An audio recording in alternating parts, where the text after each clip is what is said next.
A wealthy and beautiful California woman, Mrs. Patricia Gregory, has spent 14 years searching the world over for her little daughter, Joan Gregory. 14 years ago, Mrs. Gregory, her husband, and baby daughter were shipwrecked in the South Pacific. Everyone on board was believed lost except Mrs. Gregory, but she has always felt that her little girl was also saved. This belief has caused Mrs. Gregory to offer a large reward for news of any young white girl found in the South Sea Islands who might prove to be her daughter. 14 years she has waited in vain, but now the story begins in Los Angeles. It is just 12 o'clock midnight. A police radio car is cruising near Mrs. Gregory's home. Car 67 at Western and Slauson, a fight.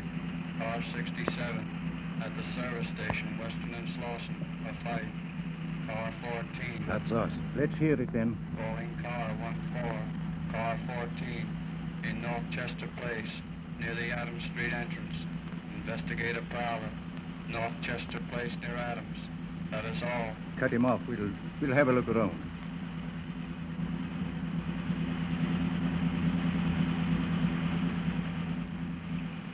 We're right in that block now. Yeah, slow down. This ought to be it.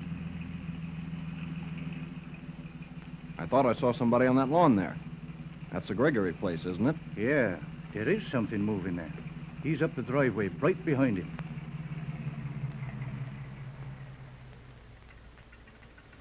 Where you going, buddy? Who wants to know? Hold it right there and I'll show you. Hold it there, kid. I want to talk to you. Hey, why don't you take that flashlight out of my eye so I can see who you are? It's a lot more important that I see who you are. What are you doing here this time of night? Well, suppose you tell me what you're doing here, and then maybe I'll tell... Oh, golly, Whiskers. I didn't see your uniform at first. The cops, huh? Right, the cops. Now can you remember what you're doing in this driveway? Well, I might live here. Ah, you might, but you don't. We got a call on you as a prowler. A prowler? I'm looking for a lady's house. That's not prowling, is it? Well, depends on whether the lady wants you to be looking for her. This is Mrs. Gregory's house. Honest? She's the one I'm looking for. Much obliged. I'll go and see her. Hey, not so fast, buddy, not so fast. Do you know Mrs. Gregory? No. But I've got some news for her. I heard about her little girl being lost in the South Seas on a magic island. Oh. And I... So, her little girl's lost on a magic island, eh? And her mama don't know it, but you're going to tell her. Well, I'm Santa Claus, and I'm taking you to the North Pole with me. Come on. Hey, let go of my arm. Oh, you're Let going go. to the station house. Come on. No, I'm not. Help! Help! Oh, Mrs. Gregory! will you shut Hey, somebody up? help! Hey there, you! Hey, now you walk him up in the Gregory house. I hope Oh, I woke somebody's up the whole coming. block. Take it easy, son. Now, take it easy there. Here, this is no place to stage a fight. Oh, well, we picked this kid up in your driveway on a prowler call. I'm not a prowler, honest. I've got to see Mrs. Gregory right away. Well, it isn't so easy to see Mrs. Gregory at midnight. What's your business here? Oh, the kid's having a pipe dream about Mrs. Gregory's little girl floating around Australia on a magic island. I'll see that he don't bother you anymore. Come on, son. Wait a minute. Hold it, officer. Did you say Mrs. Gregory's little girl? You bet he did. But nobody's going to get a chance to laugh at me again. I'll tell my story to Mrs. Gregory, or not at all. All right, officer. I'll be responsible for this boy. And if he's not what he represents himself to be, I'll send for you again. My name's Bradford. I'm in charge of... Oh, that's all right, sir. I know you, Captain Bradford. Call us if you want anything else. And let us know how the kid's magic island comes out.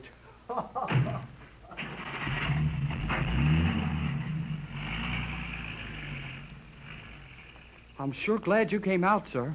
He was going to take me to jail. Well, if your story doesn't sound just right, you'll still get a chance to go. Come on up to the house now. We'll meet Miss Gregory. I know she'll want to hear my story, but I kind of hate to get her up at this time of night. Never mind that. Miss Gregory and I were just going out.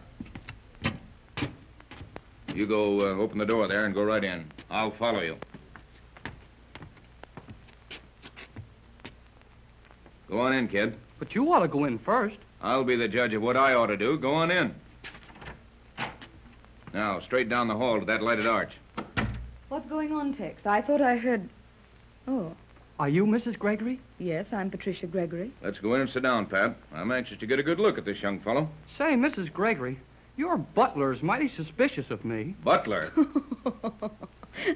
I'm sorry, Tex, but you should see your face. Huh, butler. Huh. What makes you think I'm the butler? Well, heck, Nobody but a butler could act as suspicious of anybody as you do. You're wrong, young man. Captain Bradford is in charge of my affairs. Manager of my estate, master of my yacht, pilot of my planes, and... But hadn't you better introduce yourself? Yes, we'll ask a few questions now, son. You sit over there. Keep your hands in sight. Patricia, you stay near me. Don't be absurd, Tex. What danger could there be? He's only a boy. Yes, and Billy the Kid was only a boy when he had to put extra long handles on his guns to hold the notches. Say, I've had about enough of this. I've got something to tell Mrs. Gregory. Do I get to tell her or don't I? Of course you do. Keep quiet, Tex, and let the boy talk. Thanks, Mrs. Gregory. Well, my name is Jerry Hall. This afternoon, I picked up a radio message on my shortwave set on a band I'd never heard anything on before. Somebody was talking in funny broken English and said that an old sailor was very sick in a hospital somewhere near Honolulu. I guess he didn't say. There it is again, the same thing. Wait, Tex. Go on, Jerry. Well, I guess this old sailor was so sick, he didn't know what happened to him. He was raving about how he'd escaped from a magic island in the South Seas and about a beautiful little white girl that was living there with some strange people. Well, I read all about your little girl being lost in the shipwreck when she was a baby, and I thought that, well, that is... Gosh, I guess it sounds kind of foolish when I try to tell it. No, it doesn't, Jerry. It isn't foolish at all. And Captain Bradford and I are leaving tonight within half an hour, sailing on my yacht. And we're going to find out all about that old sailor and his story. Well, I've been reading all about your little girl ever since I could read. Is it true that you were shipwrecked in the South Seas, just like the stories say? Yes, Jerry, it's all true. We were wrecked in the South Pacific when my little girl, Joan, was only a year old. Her father was lost, and of course, everyone else thinks my baby was also, but somehow I've never quite given up hope that someday I'd find her. And we've chased all over the world to see girls that people show to us to try and get some of the money Mrs. Gregory offered. But they never are the right one. Well, how could you tell your little girl? I mean, if it really was her. Joan had a tiny birthmark, a little star-shaped scar on the back of her neck. Joan. Gee, that's a pretty name. Joan. I'll bet she'd be pretty, too. Maybe almost as pretty as you are, Mrs. Gregory. Thank you. There you are, Tex. Jerry's a bright boy. Yes, his eyesight's all right, I'll say that. We've got to go. You see, kid, we heard the same thing on the shortwave that you did. And we're sailing just as soon as we can get to the harbor. Boy, that's slick. Will you take me with you? Will we do what? Take me along, will you? Oh, please. Why, Jerry, we couldn't do that. We hardly know you. And you're so young, you can't be out of high school yet. Well, I know my dad would let me go. And I know a lot about boats and aeroplanes and radios and, well, and all that sort of stuff. And I'd work hard on the yacht and... Oh, golly whiskers. How about it? Not a chance. Out of the question. I'm sorry, Jerry, but it just wouldn't do. Beg your pardon, madam, but the car's at the door. Everything is quite ready. Baggage loaded. Thank and you, the instruments- Johnson. We'll be out in a moment. Very good, madam. Now, Jerry, I'm afraid we'll have to say goodnight to you. It was sweet of you to come and tell us about your radio message. Won't you let me give you... Oh, no, thanks, Mrs. Gregory. It was fun for me. You see, I've dreamed about finding your... Oh, well. Good night. I hope you have a lot of luck. Thanks, Good night, Jerry. son. Good night. Oh, say, I was just thinking, if you could only let me go, I'd telephone my dad. He'd let me go when I tell him how nice you are, Mrs. Gregory. Oh, Jerry, you're nice about this, and I would like to take you, but it wouldn't do, would it, Tex? Sorry, kid, but it just isn't in the cards. Boy, I'd sure like to see that magic island. The broadcast said there was something mysterious about it. How ships tried to sail up to it and couldn't, and that it was big but invisible. He gave the exact position. It might be true. Afraid not, Jerry. We'd sailed through there on 2 steamer lanes. There isn't an island the size of a watermelon that isn't on the chart. Well, I guess I'd better go now. I'll see you to the door. Are you afraid I'm going to take something? No, but I'm going to take something. Something to remember you by. Open the door. Go ahead. Open it. Gee whiz! That flashlight nearly blinded me. Sorry, but we like to take pictures of the people who come to see us at midnight, and we like to know when they open our door, too. But when I came in, I opened the door myself, and nothing happened. And I had the flashlight shut off. Now go on, kid. Get out. Oh, I'm sorry I bothered you, sir. Good night. Tex, why were you so rough about sending him out? I just got an idea. That boy's smart. He could have broadcast that message himself just to get a trip to the islands with us. I suppose so, but I do wish we could have taken him. Well, it might have been wise at that. And I could have kept an eye on him till we ran the story down. Oh, well, forget it. Hurry, Tex. Johnson's waiting in the car, and Jameson will lock up until we return.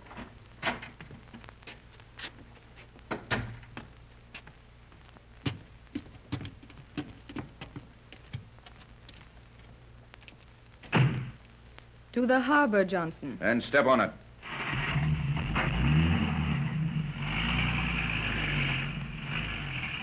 Johnson. Oh, Johnson. Yes, madam. We're awfully crowded back here. Couldn't you find room up front for this roll of steamer rugs? I tried to put the roll up here, but he wouldn't have it. Who wouldn't have what? The young gentleman inside the rug, sir. Huh?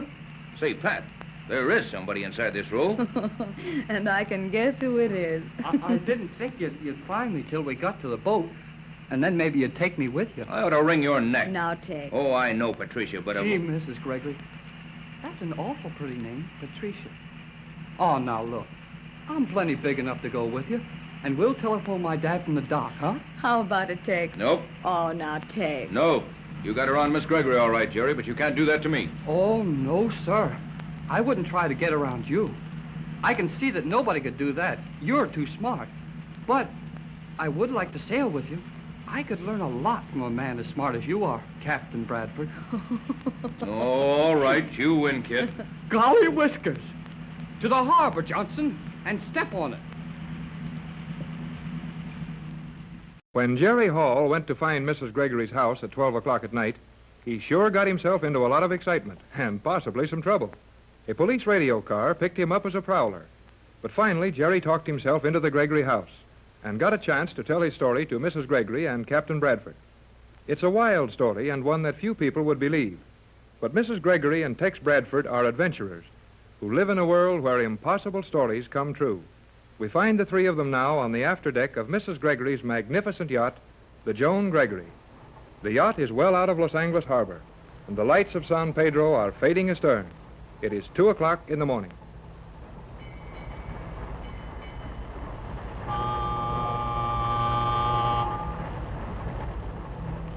Golly whiskers. We're really on our way to find the magic island. Not much magic in a wild goose chase like this. Now, Tex, let Jerry talk. We've been disappointed on so many of these trips to search for Joan that it's nice to have someone with us whose belief is fresh and strong. Okay, Patricia, but I don't want you to feel too badly if this tip doesn't amount to anything. But gee, Captain Bradford, there must be something to this. We both got the same radio message. Yeah, that's what's too good to be true about it, son. You're the most suspicious fella I ever met. Never mind, Jerry. The captain has all my interests to look after, and his suspicions are my protection. All right. I'm on the yacht with you anyway, and we're going to Honolulu, or wherever that message came from, and see the old sailor. Then we'll get all the story and know just where to go in the South Seas to find your little girl. It all sounds mighty easy the way you tell it, Jerry. But there's a lot of water between here and the islands. And 14 years have been torn off the calendar since the shipwreck. You're right, Tex. And I suppose it's foolish of me to pay too much attention to this message, but I've never believed that Joan perished in that shipwreck, and I just can't give up trying to find her. I'll help you all I can, Mrs. Gregory. Golly, but this is a swell night, isn't it? Just look back there at the shoreline. All those lights getting smaller and smaller and sort of twinkling, like stars do just before they go out in the morning. It's beautiful, Jerry. The only thing I like better than sailing out of this harbor is sailing back into it again. Well, if you two can be spared from the poetry class for a few minutes, we'd better get to the radio cabin. I want Jerry to get acquainted with our set. Then we'll have to turn in. It's after 4 bells. Oh, boy. 2 o'clock in the morning. And time you were asleep, Jerry. Oh. Let's go in the cabin with Tex and see the radio, then we'll all turn in. Captain. Here comes the skipper. Pat, you take Jerry in the cabin. I'll check with the skipper and join you in a minute. Come right in, Jerry. I'll show you around. Boy, is this a radio cabin or is this a radio cabin? Everything shipshape, skipper? Aye.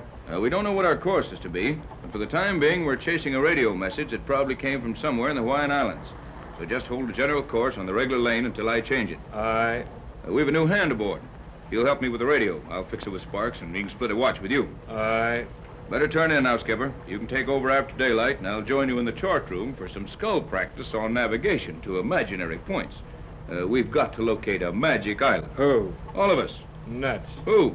Everybody. Well, maybe you're right, skipper. But just the same, that's what we're looking for. Well, see you at breakfast. Will you join us in Mrs. Gregory's cabin? Aye. That's all, skipper. You can shove off. Aye. Magic. Island. Nuts. I don't blame the skipper much at that. Well, I see you've got the set warmed up, Jerry. How do you like it? Gee, Captain Bradford, it's a darb. Darb, huh? It's all right, Tex. Jerry says darb is the highest praise he can find for anything. So you think it'll do, kid? Gosh, I bet it'll get anything in the world. It's all set to go now. Can I try it? Go ahead. And while you're enjoying yourself, you might as well be working. I'll see that you stand a regular watch here if you can handle that set right. That way I won't have to relieve sparks and can take it easy. Why not let Jerry call Johnson and make our report? What I had in mind. Work on 3 meters, son. Ask for J12C. That's Johnson, our radio operator and chauffeur in Los Angeles. Sign yourself as Jerry on J24Y. That's this yacht. You can get this set down to 1.5 meters, can't you? Yes, and we can work in that wavelength on our Los Angeles set, too, Jerry. That's how we heard the message about the dying old sailor in his magic island with a little white girl on it. That's where I got it at home, too. Gee, you know, Dad and I thought we had the only set in the country that would work on 1.5 meters. Yes, and we thought we were the only ones. You and your dad must know something about radio to build a set like that one. Funny, too. Well, no funnier than you having one. You see, my dad has studied radio all his life. He doesn't have to work anymore and just plays with it all the time. We can send on 1.5 meters, too. Yes, I thought you could. Why, Tex, what do you mean? Oh, I know what he means. He thinks I sent that message just to get you to sail for the South Seas so I could get the trip with you. Well? Oh, Jerry, you wouldn't do a thing like that, would you? Knowing how much it means to me, how badly hurt I'd be if we made this trip and didn't find any trace of the little white girl. I wouldn't do that for anything in the world, Mrs. Gregory. Okay, son, we'll let it go. For now. To the Gregory Gee whiz. There he is again. What's the band, kid? 1.5 meters. To the Gregory Land Station, Los Angeles. To J12C, Los Angeles. Now he's... Quiet. Calling J12C. Relay this message to Yacht Joan Gregory. Stand by for message. Cannot raise yacht. Relay this to them. He doesn't know we can get him on the yacht. Quiet. To the Gregory Yacht. You will not find the old sailor in Hawaiian Islands.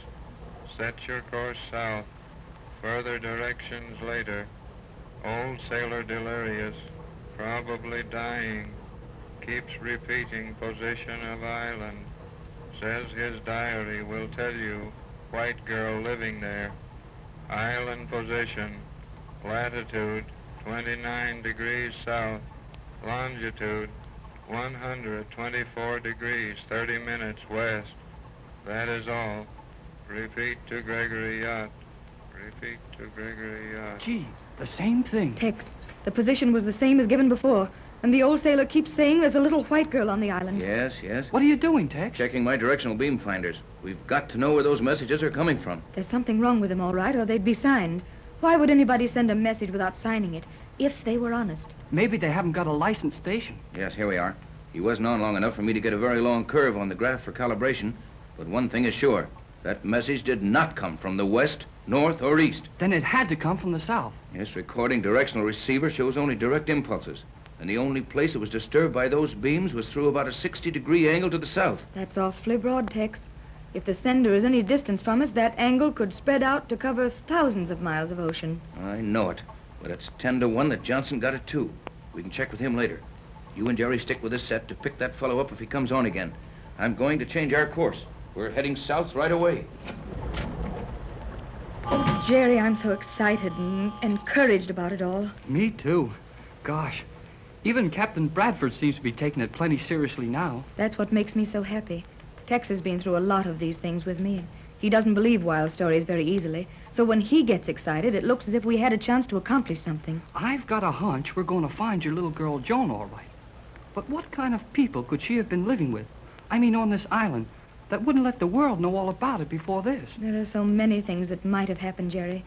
But if we really do find a little white girl on this island, and it is Joan, I won't care about anything else. Well, when you have time, and if you want to, Mrs. Gregory, I wish you'd tell me the whole story of the shipwreck.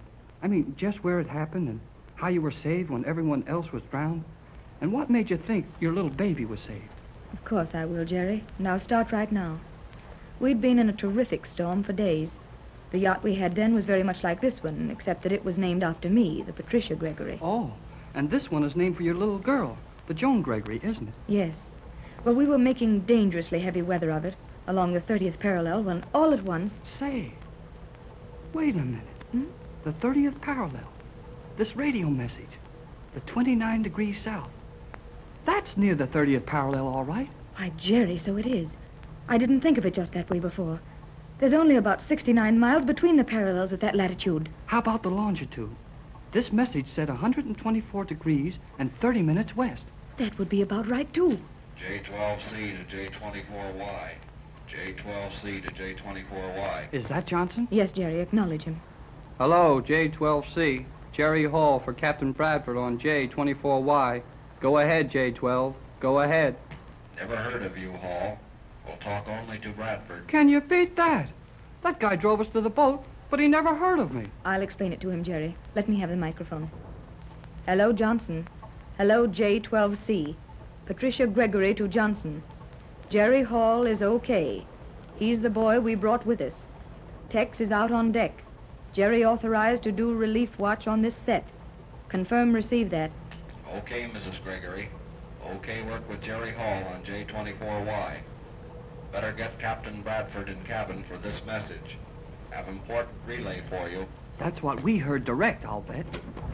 Oh, here's Tex now. Tex, Johnson's calling. Wants you to take over for this relay. Okay, J12. Bradford, go ahead, Johnson. Relay of message just received. Logged it on 1.5 meters. More about the old sailor and his island. Position repeated, correct as given before. Break, J12. Break it, Johnson. Okay, J12. We got it direct. Now check your directional graph. Get me the best line you can on it. I'll hold the set open. Checking graph now. We'll report when finished. Now we'll have something definite to go on when we want to set our course. Good old Johnson is always on the job. And his instruments are really better than these portable ones. Maybe so, but, well, I don't understand how we can localize that radio beam better than you can right here. He can't, but he has a chart exactly like this one, in front of him at this minute. And when he gives me his reading, I log the line of it right here. Then extend the line I have from our reading, and the point where those lines cross should be a pretty accurate location for the radio transmitter we're receiving those messages from. Beam falls in zone 1-8. Zone 18 south. 18 south. Zone 18, 18 south. Okay, Johnson. Stand by. Now, can you get at your figures pretty close to it? If we were farther from Johnson, the angle would be better. But Tex should hit it fairly well. By George, there it is. And those lines cross almost on the 30th parallel. Golly whiskers. 30 degrees south. And the message said the Magic Island was 29 degrees south. Nobody said anything about a Magic Island. Oh, Tex, let Jerry call it anything he wants to. If we can only find it and my little girl is still alive. Don't say if, Mrs. Gregory. We're going to find your little girl, Joan, on a Magic Island.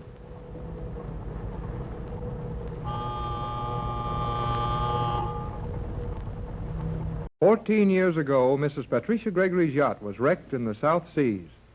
14 years Mrs. Gregory has searched the world over in hopes she might find her little daughter Joan alive and well, though the world has always believed the child was lost in the shipwreck. Now the Gregory yacht, the Joan Gregory, is on the high seas, once more searching for little Joan. Captain Bradford is in charge of the cruise for Mrs. Gregory, and Jerry Hall, a young amateur radio operator from California, is with them.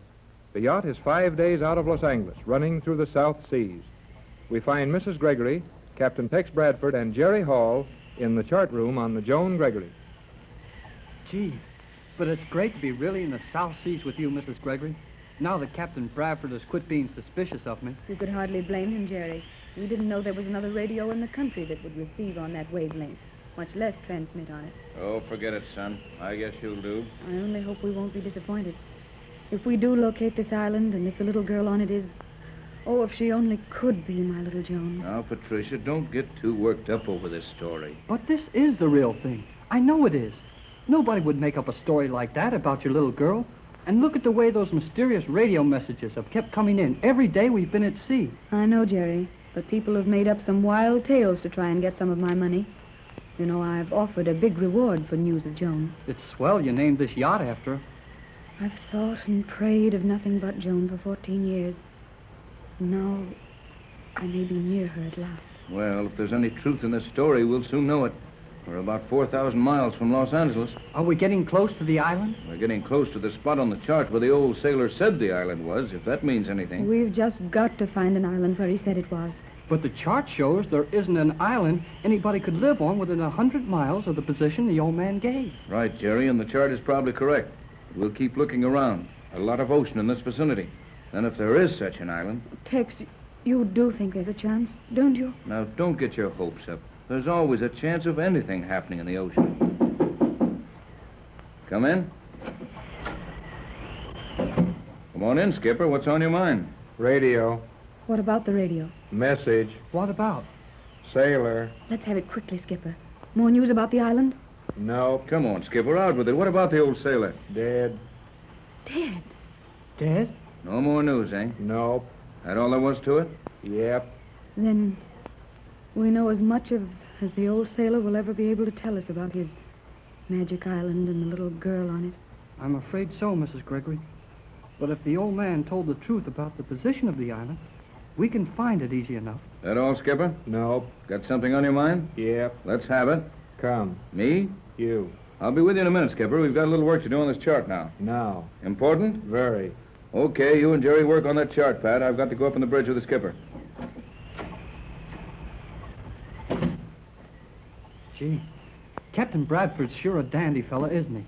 I think so, Jerry. Uh-huh. I can see you do. Why, Jerry. Oh, I don't mind. It's all right with me. Well, thank you, Jerry. Oh, that's all right. Say, there's something I don't quite understand about this boat of yours. Oh, yes? That funny old guy that was just in here and won't say more than a word at a time, he's the skipper, isn't he? Yes, and though he does have a peculiar way of speaking, he's the best yacht captain I've ever seen. Oh, sure. Anybody can see he knows his business on the water. But what I mean is, well, you call him skipper and Captain Bradford captain. Now, all the boats I ever heard of, there was only one skipper, and he was the captain. Or only one captain, and he was the skipper. Or only one... Oh, now I'm all mixed up. That's easy, Jerry. The skipper, Captain John Craig, is captain of my yacht. Captain Bradford's title is from the Army, and he acts as master and owner's representative when we're aboard the Joan Gregory. Anything else you'd like to know about me? Well, gee, I don't mean to be rude, Mrs. Gregory, but you made me tell you all about myself, and you even had my dad come down to the dock and asked him a lot of questions. So we did, Jerry. You must remember that you came to my house at midnight, a stranger. And surely you understand that in a case like this, we couldn't take any chances with you. Well, I'm taking chances with you. I never thought of it just that way, but perhaps you are, Jerry. Very well. Cross-examine. Swell. Your house was a funny place, with a front door that took flashlight pictures of a fellow when he opened it. I have a great many valuable things in my home. Well, that part's all right. But how about the shortwave radio in your automobile? You know, it's against the law to have a shortwave set in your car, unless you're working for the government.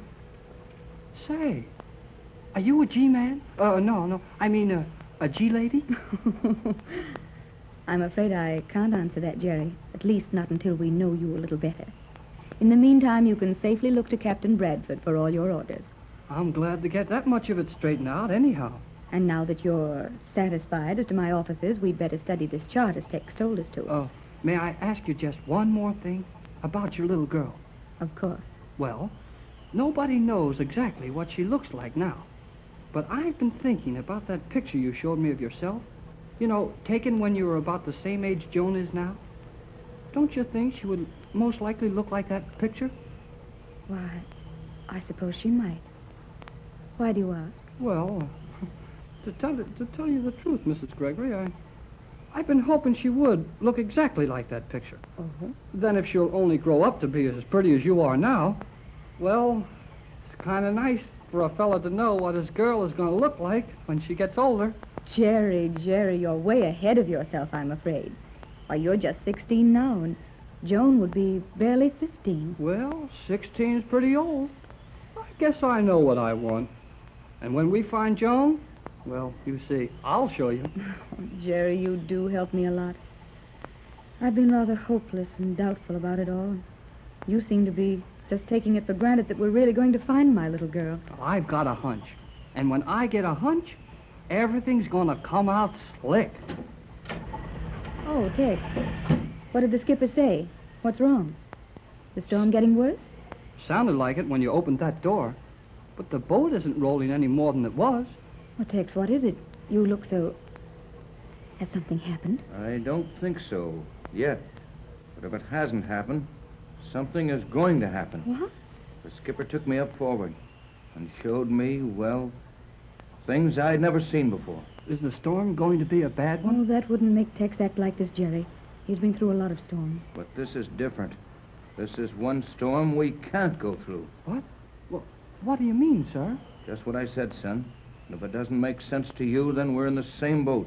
Tell us what it is, Tex. Jerry and I aren't afraid. What's going on? I've been standing up there on the bridge with the skipper for 10 minutes.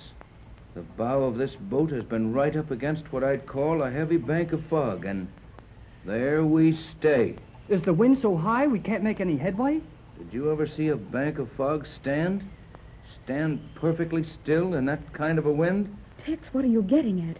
A fog bank standing still in a gale. And the boat doesn't make any way? No, you might as well come on deck, both of you. Then you won't think it's just me that's crazy. Come on.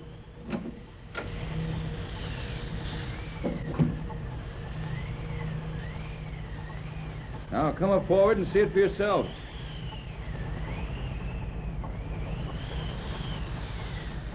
Golly whiskers! That's some squall, all right. And we're running right smack into the center of it. I've seen lots of these. Let the skipper make everything fast and we'll go below and ride it out. You've never seen one of these. We've been right here with the prow of this craft hard against that fog bank for the last half an hour. And the engines are full speed ahead. You mean that fog is holding us here just like a brick wall? Why, that's impossible. I guess if the storm was hard enough, we'd almost stand still. We might, Jerry, but that isn't it. Even if that could be the case, wouldn't this fog move a little? Wouldn't the roll of the boat change? And look around you. Wouldn't the storm be going someplace? Golly gee, you're right, Captain. Look, Mrs. Gregory, the ocean is as smooth as if it had oil on it, everywhere except right in front of us. And the sky is clear. There is something funny about this. What can it mean, Tex? I never heard of anything like this before. It's weird, uncanny. Just the smooth mountain of fog ahead, dead ahead. We're on the edge of a roaring storm, and yet we can't be, for all's clear around us. The motors are nearly tearing the boat to pieces, yet we don't move. What is it, Tex? What is it? Now, don't get excited, Mrs. Gregory. I guess nothing can happen that the skipper and Tex and I can't handle. I'm not exactly afraid. No, nor I, but I'd like it better if we could understand it. Will you let me try something, Captain? I've got an idea. That's one more idea than I've got. Go to it, son. Well, signal the engine room for full speed astern, and let's see what happens. I never heard of a storm that you couldn't run into or out of or around or away from or something. We'll try it, Jerry. Full speed astern it is.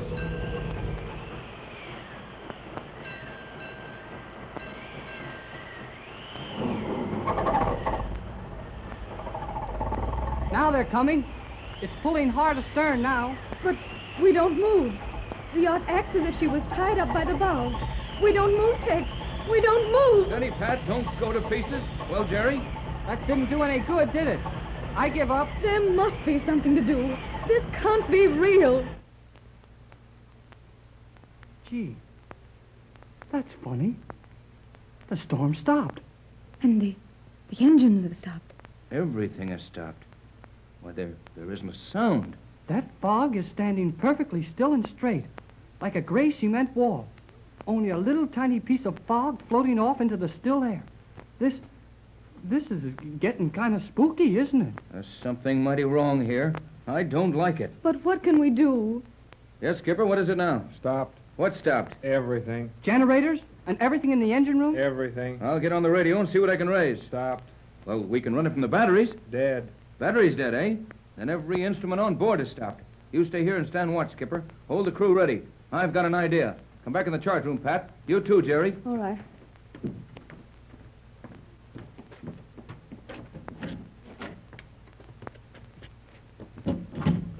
What are you thinking of, Captain Bradford? Look at this chart. Oh, our position doesn't mean anything if the instruments are out of order. But the instruments were all right just as we hit this thing, whatever it is. We haven't moved since. There. Right there is our exact position. Look at it. Oh, I see it now. Look, Jerry. We're there.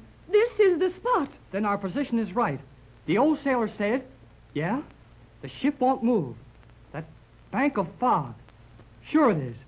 It must be. This is the Magic Island. It all started in Los Angeles when Jerry Hall heard a radio broadcast over his shortwave set. The report said that an old sailor had been picked up from a small boat in the Pacific Ocean and had told a fantastic tale about a little white girl living on a mysterious island in the South Seas. How near the truth the old sailor was with his island of weird happenings, we shall soon know. Mrs. Patricia Gregory has come to the South Seas in her private yacht, hoping to find some evidence that there is such an island and her little lost girl living on it. We find Mrs. Gregory, Captain Tex Bradford, and Jerry talking excitedly in the chart room of the yacht.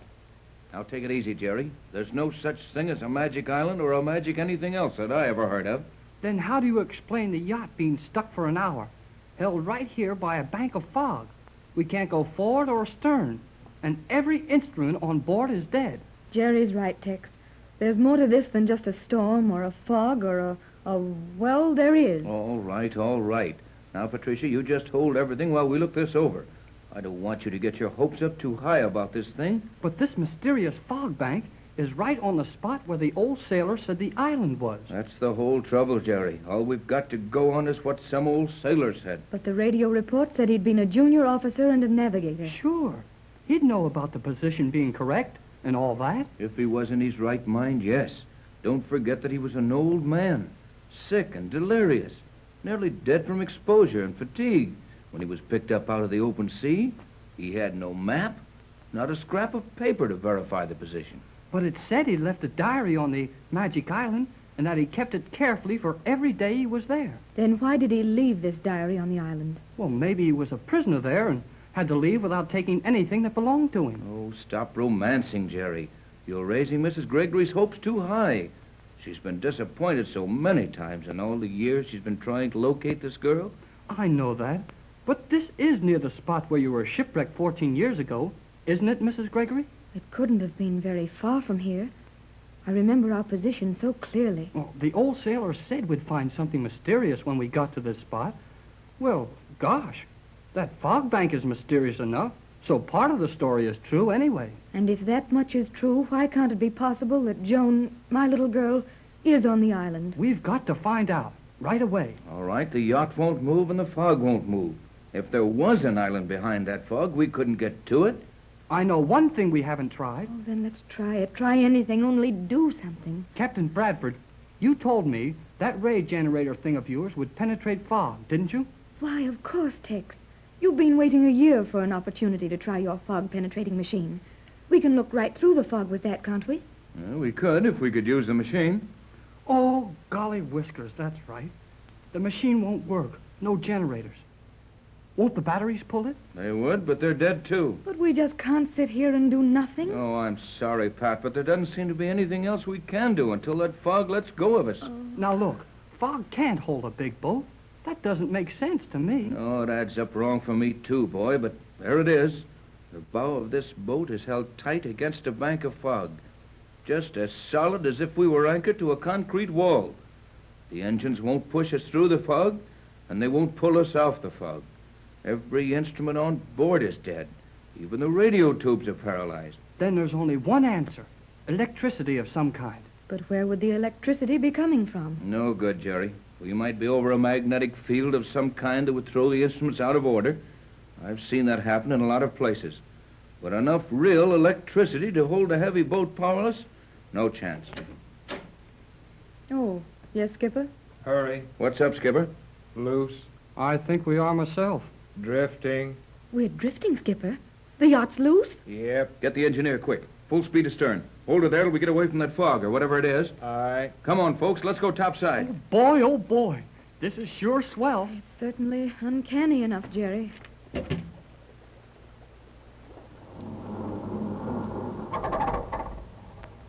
Pat, Jerry, come here. We're backing away all right. There stands your fog bank. Now, we can start your fog light gadget and try it out. You think we can actually see through the fog with it, Tex? I know we can. But wait till we're safely away from that gray wall. Here comes the skipper on the run. I wish he'd get excited enough to say more than one word at a time. Hush, Jerry. He'll hear you. Generators. How's that, Skipper?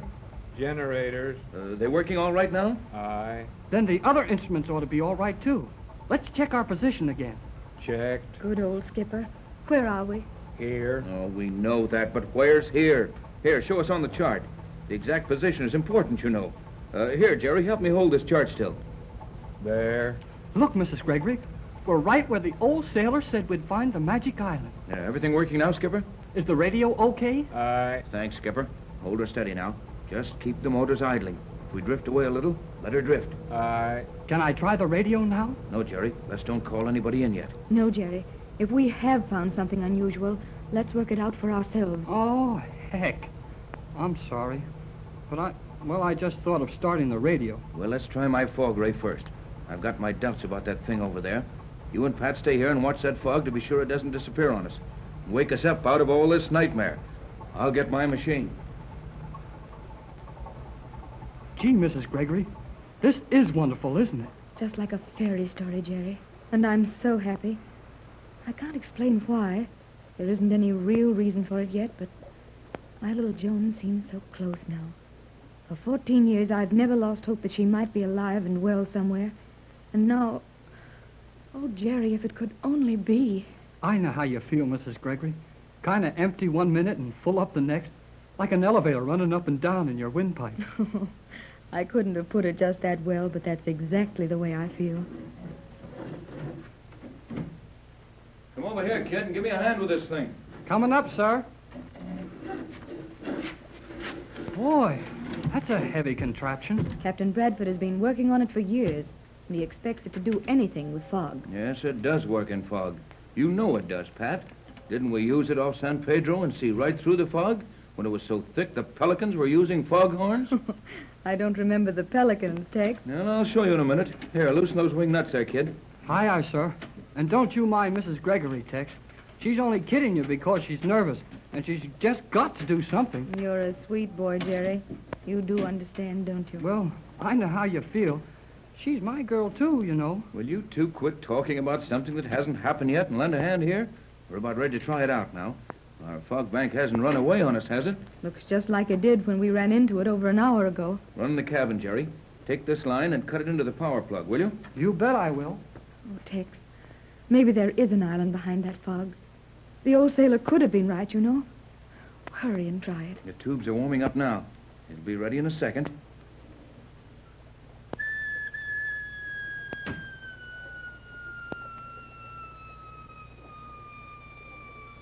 Is it all ready to go now, sir? All set, Jerry, and you can be the very first to try it if you want to. Oh, golly whiskers. Can I? Hurry, Jerry. Yes'm. Well, what do I do? Well, now look. Extend that telescope out as far as you can. That's right. Then get down behind it. Put your shoulder against the stock and sight it just as you would a rifle. Now, when the fog begins to open up for you, run the telescopic sight in and out till you get the focus. And you'll see the ocean on the other side of that fog. Boy, this is sure exciting. There now. I've got my sights on the fog bank. How's the visibility? Can't see a thing but a gray wall. Well, hold your sights there. I'll run this barometer for you. Hold it steady now. Tell me the minute the fog starts to break for you. Oh, hurry, Tex, hurry. How's that, Jerry? No, not a thing yet. I've run through the whole visible spectrum. Here, let me take the sights, Jerry. That ought to be about it. There, now gently back, so, and... Have you got it? What do you see, Tex? Well, I guess that's that. Oh, Tex. 4 years' work. No use. I'm sorry, Pat. Gee, Captain Bradford, I'm sorry, too. Well, I've been disappointed before, son. That was about our only hope, though. There may be something wrong with your instruments in that gadget. Can you check them? No use, Jerry. They check themselves. When you hear that high hum the oscillator gives off, everything's working. Every single unit in that layout is connected in series. And it either works or it doesn't. But I can't understand it, Tex. The ray worked so perfectly off the coast of California. That fog looked just like this one. Why wouldn't it work here? Hold everything, folks. I've got an idea. Well, there's plenty of room for it here. You remember when we all came up forward here? When the bow was stuck right into that fog bank and the motors wouldn't move the boat either way? Yeah? Yes, Jerry. We all crowded right up on the forward end, right against the rail, didn't we? Go on, son. What are you getting at, Jerry? That fog was right against us. It didn't seem to blow around us a bit. But you could hear the rush of the heavy wind. I noticed that. Well, I didn't at the time, but I remember it now. Go on, Jerry. Well, that fog was right against us. You could feel it. We were there for minutes and minutes. But when we got away from there, after we had been standing in the edge of a fog, our clothes were perfectly dry. Jerry. Why, he's right, Tex. Our clothes were dry, and we did stand right in the fog. You've hit something there, kid. Sure. And look, Captain Bradford's fog machine worked all right off the coast of California, you said. Why, of course. It worked perfectly, yes. That machine will cut a path through the heaviest fog I ever saw. But it wouldn't go through this stuff. So there's only one answer. That fog out there is not fog. But in the middle of the ocean, it's got to be fog. What you suggest is impossible, Jerry. Why, it's fantastic. Look at Captain Bradford's face. He was laughing at my magic island a little while ago, but he's not laughing now, is he? I tell you, there's something mysterious here. And that fog is not fog. After her baby daughter was lost in a shipwreck 14 years ago, Mrs. Patricia Gregory started searching the world over in the hope that her little girl might still be alive. Now Mrs. Gregory is again in the South Seas, and with her on her private yacht are Captain Tex Bradford and Jerry Hall. Jerry was a young radio operator in Los Angeles who received the first mysterious message about an old sailor having seen the magic island and a little white girl on it. The yacht is lying now completely becalmed near a strange bank of fog. I tell you, you've got to believe me. You've got to believe me. Don't get so excited, Jerry. We can hear you without your shouting like that. Yeah, let's take it easy, kid. Oh, I'm sorry. But this is something to get excited about. You know that fog bank over there is not fog, don't you, Captain Bradford? Well, it doesn't act like any fog I ever saw, Jerry, but what else could it be? But, Mrs. Gregory, you still think it's fog, don't you? What else can I think? Well, you can think about the story that the old sailor told and the magic island. That fog, well, or whatever it is out there, is just where the old man said we'd find the island, isn't it? Right to the inch, boy. And this yacht was up against it, in it. But we didn't get wet or cold from it. Fog is wet, isn't it? Yes. Yes, of course. And Captain Bradford's fog machine has always made a hole through every other fog he tried it on, hasn't it, Tex? I've never found another fog that machine wouldn't penetrate to a point of fair visibility. Then that stuff over there is not fog. It isn't wet, and your machine didn't even start to go through it. It looks just like a wall made of gray stone or cement. Tex, you're not really convinced about this, are you? I've lived a long time without seeing anything that looked like magic, as Jerry likes to call it, but I've never seen anything like this. Well, I don't know whether it's magic or not, but it's sure funny. And there's another mighty funny thing about this whole business. What else? This ocean is too smooth right around the edge of that fog. Look farther away on the sides and behind us. The water is rough enough, but here, right here near that fog bank, the water is as smooth as glass. The boat isn't even rolling. I noticed that, Jerry, and I don't like it. Then there is something mysterious about this place. And if the island... Oh, if the island could only be here, and my little Joan alive and well on it. Well, I don't know about the island, but I do know we ought to find out more about that fog stuff. Why not try sailing around it? Maybe we can see something from the other side. Well, we did. What's the use? You couldn't see anything? Tex, you've seen something you're keeping from Jerry and me. You do know something about that fog bank. Do you, Captain Bradford? Do you? Well, I didn't want to tell you. It doesn't help matters a bit. There's no use of all of us worrying about the impossible. But I do know a little more about that fog bank than you two. Don't treat me as if I were a child. What is it, Tex? Oh, we're stuck so bad now that a little more won't scare me any worse. What did you find out, Captain? Well, you and Mrs. Gregory remember that you spent a long time working over that chart while I was on deck? Yes? I mean, before I called you to come and look at the fog? Why, we were talking about Joan and the Magic Island and all. I guess we did talk a long time. What were you doing, Tex? Well, I was on the bridge, and the skipper will tell you this is the truth. Yes? Go on. Go on. Well, we have sailed around that fog bank. We've sailed around it. Gee. Well, what was on the other side? A fog bank. Oh. Then it is just fog. Wait, Mrs. Gregory. Go on, Captain. There's more, isn't there? There's a whole lot more. From the circumference of the circle we described in rounding this thing, it must be about half a mile around it. Possibly a little more. And it's perfectly round. That doesn't tell us much. I want to hear it all, Tex. No, I don't want to get you all worked up over it. May not mean a thing. But our instruments read exactly the same on all four sides of that fog. What? You mean they didn't change at all as you went around? That's it. And from our solar readings and my radio beam check, that reading is correct. Correct to a fraction of a second, but... But what? Hurry. Hurry and tell us, or I'm going to pass out. The readings we took all around this thing belong in the center of it. Everything reads to a perfect center when you're sailing around the edge of that fog. Then a regular vessel, I mean one that just sailing through here on a regular run, would skirt around that fog without knowing they'd run off their course. I guess they would. We found nothing to indicate our course had been changed. And if we weren't looking for trouble, we would have figured the same as any other navigator.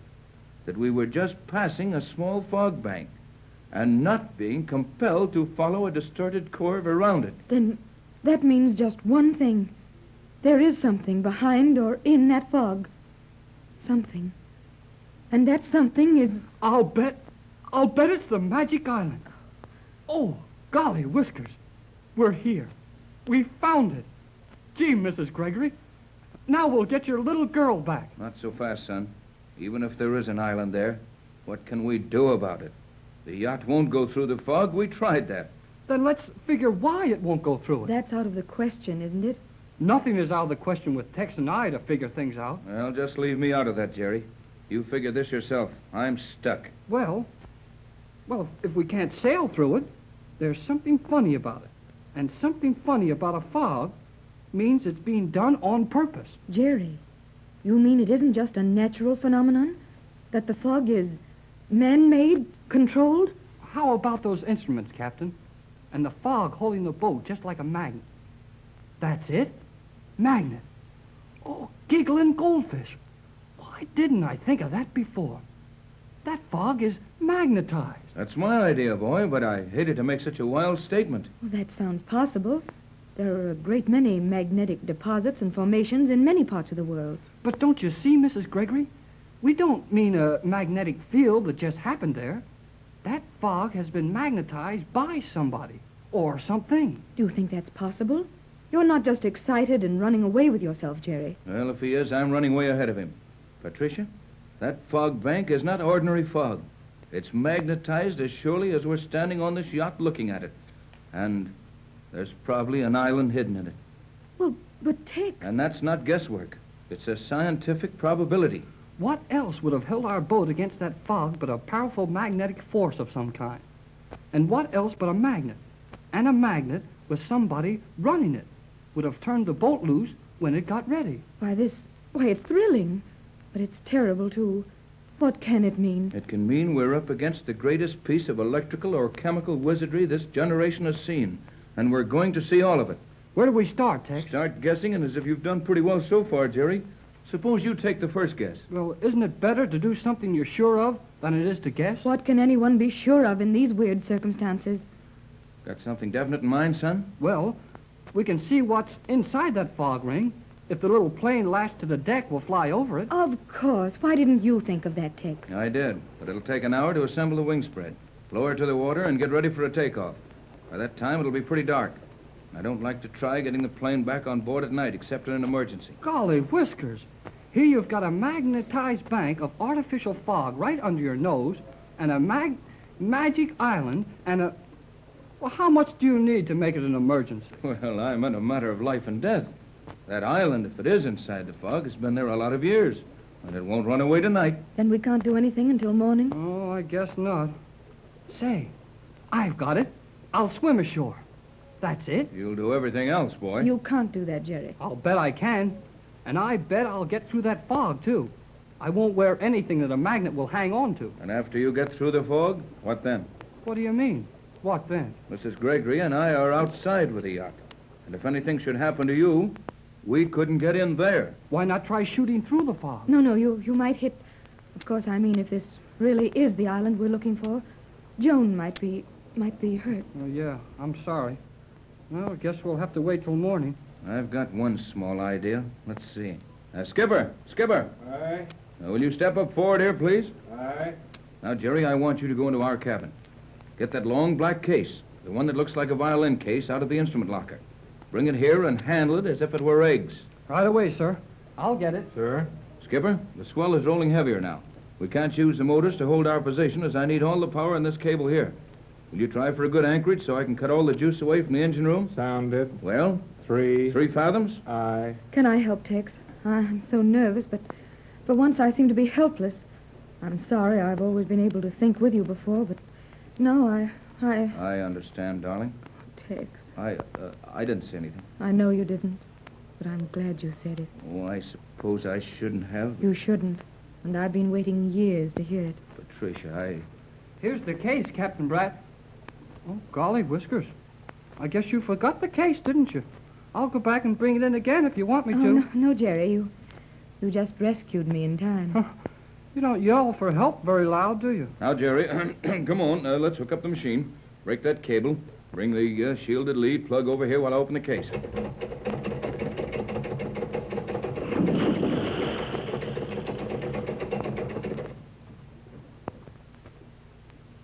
Are we going to anchor here for the night? The skipper's paying out the stern chain. Yes, Tex thinks we'd better not move till morning, and the skipper reports sounding's okay for a good anchorage. Can I help with the machine? Not yet, Jerry. I'm a little afraid to have anyone but myself handle it until it's set up. It's sure a funny-looking thingamabob. What is it? I never saw this before either, Tex. Is that what you've been working on so secretly in the laboratory? I've done nothing else for over a year, and it's perfect. What is it? Well, I haven't named it officially yet, but I think I'll call it my stratoscope. Stratoscope? Well, what does that mean? Well, it's a combination of strata and scope, as from stratosphere and periscope. In other words, it will do through the air, and at tremendous altitudes and distances, what the periscope will do within a very limited range. I think it sounds lovely, Tex, but what will it do? Left you behind that time, eh, Pat? How about you, son? I think I know what you mean. You can look away up in the air, then away over someplace, then down again, like seeing over the horizon. Isn't that it? That's it exactly, Jerry, and I know it works. I've tried it over a 300-foot building when I was on the ground on one side and the objective was on the ground on the other side, and I saw it. And now you're going to look over that fog and down onto the island. Oh, can we? Really? I'm getting excited now. You see, it's a case of plotting the trajectory of the wave curve I'm sending out. Figuring the density of the exact strata in the atmosphere I must refract the wave from to bring it down to Earth on the desired spot. But how do you see anything with a wave? These waves will return to me with almost as great an intensity as they leave the instrument with. Then I merely catch them in a tuned wave trap. And with a light valve and converter, I project the image on this little ground glass screen here and... Pat, Jerry, I've got it. I can see it. Is it the island? Is it, Tex? What do you see? It is growing dark. The magnificent yacht of Mrs. Patricia Gregory rides at anchor just off a mysterious bank of fog in the South Seas. On board the yacht, Mrs. Gregory, her business manager Tex Bradford, and their young companion Jerry Hall are eagerly trying an experiment. Bradford has just set up a unique piece of mechanism through which he can see over the horizon or over a building and down into the street on the other side of it. Now the machine is focused on the strange fog bank, and behind this bank lies what? Will this prove to be the magic island? What do you see, Tex? Hold on, son. Don't get excited now. I think we've got something here. Oh, please, Tex, may I look? Why, of course, Pat. Go to it. You'll be next, Jerry. I'm almost afraid to look. 14 years is a long time to look for something. We're almost afraid to find it then. Go on, Mrs. Gregory. You'll never get Captain Bradford to tell us what he saw through that thing. Take a look for yourself. Gee whiz, if Joan is there, after you hunting for her for 14 years, you ought to be the first one to see her. You're a gallant lad, Jerry. Oh, Tex, what did you see? Nothing doing, Pat. Here, you look. I just got the range for you. But hurry now, it's nearly dark. All right. Do I put my eye here? That's it. Steady does it, Pat. Now work that sextant just a hair's breadth if you want to. Right. Do you see anything, Mrs. Gregory? Hush, kid. Okay, I'm sorry. I think I see a group of people. They aren't very clear yet. No, that's better. The whole island shines, as if it were polished stone or some kind of metal. Now I see the group more clearly. Yeah? What else? Jerry. Yeah, I know, but... Oh, Tex. Jerry, She's fainted, kid. Run and get a glass of water out of my cabin. Hurry. Yes, sir. Pat. Pat, you're all right, Pat. Just take it easy for a minute. Jerry's getting you a glass of water. Pat. There. That's better, Pat. Where's that water, Jerry? I'm coming. Oh, what? Tex. Tex, I saw... Is she all right now? Is she all right? She'll be all right in a jiffy. Hand me that glass of water. Here. Where's the water? Huh? Where's the water? Oh, golly. I drank it myself. I'll get some more. It's a good thing you didn't need that water. I'm all right. Silly of me to do that, wasn't it? Nothing you could ever do would be silly to me, Pat, but just what got you so quick? You saw something? Tex, I saw that group of people. They're real, and they're on an island, all right, and... Oh, it's almost too much to believe, but I thought I saw a young girl with them. I thought I saw the same. And for your sake, I hope we're both right. Here's the glass with the water in it. Thanks, Jerry. Now I feel better. That's the first time I ever felt like fainting. Yeah, me too. I mean, I would have fainted if I hadn't used the first glass of water on myself. I could tell what you saw from the way you acted. May I look now? Help yourself, son. Boy, what a thrill this is. Now, let's see. Oh, looks kind of cloudy at first. There. There now. I can see better. This focus is easy enough. I got it. Gee, there's people there. People on the island right inside the fog. Whole bunches of them. But they're all men. Oh, no, they ain't. Hey, there's a girl with them. A girl, Mrs. Gregory. Yes, Jerry, I saw that too, but don't hope too much. Hope? Nothing. That's your little girl. I know it is. That's Joan. She looks just like you do. Now, Jerry, I made that machine, and I happen to know you can't distinguish features at that distance. I don't care about her features. I'm talking about what she looks like. You better let me take another look, Jerry. It's getting dark. It's pitch black in 15 minutes. We won't get any twilight. I better learn what I can about our situation before we hole up for the night. All right now, Pat? Quite all right. I'll steady you up, Mrs. Gregory. You just hang on to my hand.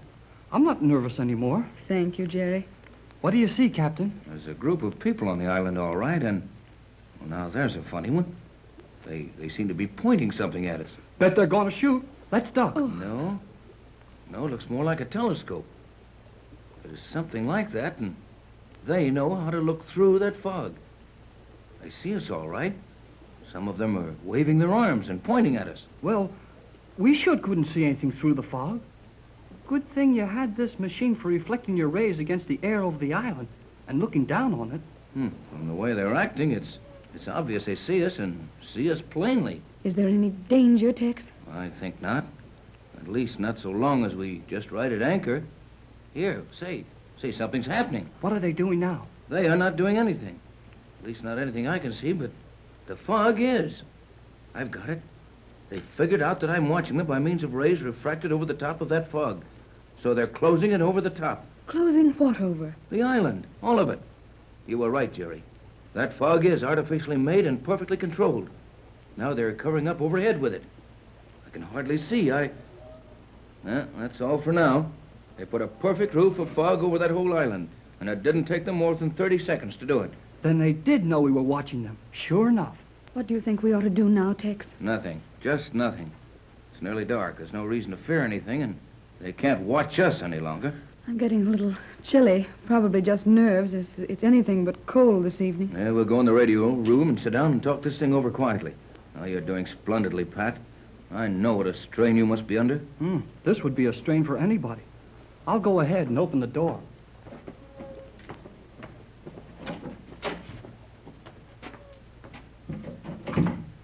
I'll leave this stratoscope right here for the time. You take that easy chair, Pat. All right. Jerry, warm up the radio. Oh, boy. Do I get to use it? Go ahead, son. Let me know when it's warm, and I'll give you the message. Now, Tex, tell me honestly, do you think there's a chance that my little girl is on that island? After what we've seen in the last 6 hours, there's a chance for anything. I've never had any hope that you would find little Joan. Everyone agreed that she must have drowned in that shipwreck. And 14 years is a long time without news of her. But now, Tex, now, don't you see that there's some reason that may make those 14 years of silence possible? That island is weird. It's mysterious. It's almost what the old sailor said it was, a magic island. Agreed. And for the first time, I'm willing to admit there is a chance. A mighty good chance that the little girl on the island could be Joan. How can we find out, and how soon? We'll have to take our time. For one thing, we don't know what that island represents. Nothing in the ordinary or usual run of islands, that's sure. With all their fog machines or whatever they use to hide the island with, and their magnetized circle to keep boats off, it might mean a lot of things.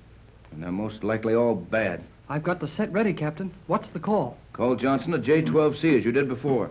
Sign your name in the yacht call, J24Y. Okay. J12C, J12C, Jerry Hall on J24Y to J12C. Hello, J12. Hello, J12. Now hold it, Jerry. He's got an automatic recording pickup there. And even if he's out of the room, he'll get a sustained curve on his frequency disturbance graph when he checks it. You're the most mysterious folks I ever saw. You've got yachts as big as battleships, private radio stations on wavelengths nobody ever heard of, and call letters like a kid's club. What's it all about? You promised not to ask that again till we were ready to tell you, Jerry. I'm sorry. But you'll be sorry if I die of curiosity. Nobody ever died of it yet. Well, I don't feel any too good. Hello, J24Y. Hello, J12C, Johnson. Go ahead, J24. Here he is. What'll I tell him? Give him our position. Make the story about the island brief. Ask him stand by. If we do not report all clear by tomorrow noon, he has to ask D.C. to rush full protection. Story is for publication. He can use own judgment.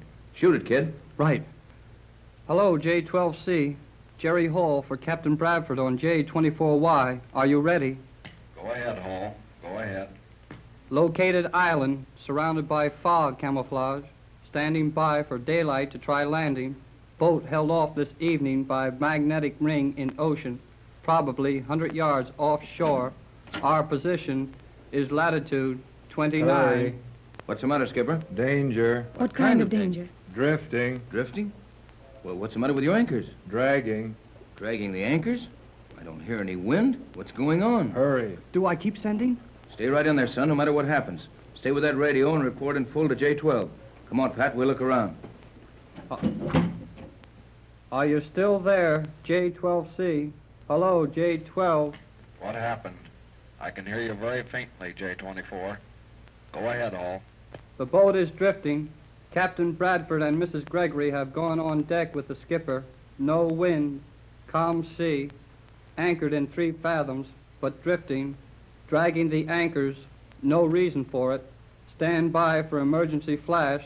Got that? Hey, the lights are going out. Something's wrong. Your signal is fading, J24. Standing by for emergency call. Are you getting me, J24? Hello, Hall. J12C to J24. Why, can you? Oh, the set's gone dead, and the lights are all out. The same thing that happened before. I'd better get up on deck. Oh, golly whiskers. That chair hurt my shins. Where's the handle on this door? Ah, there it is. Oh, boy. Hey, Tex, where are you? Come up forward, Jerry. Where are you?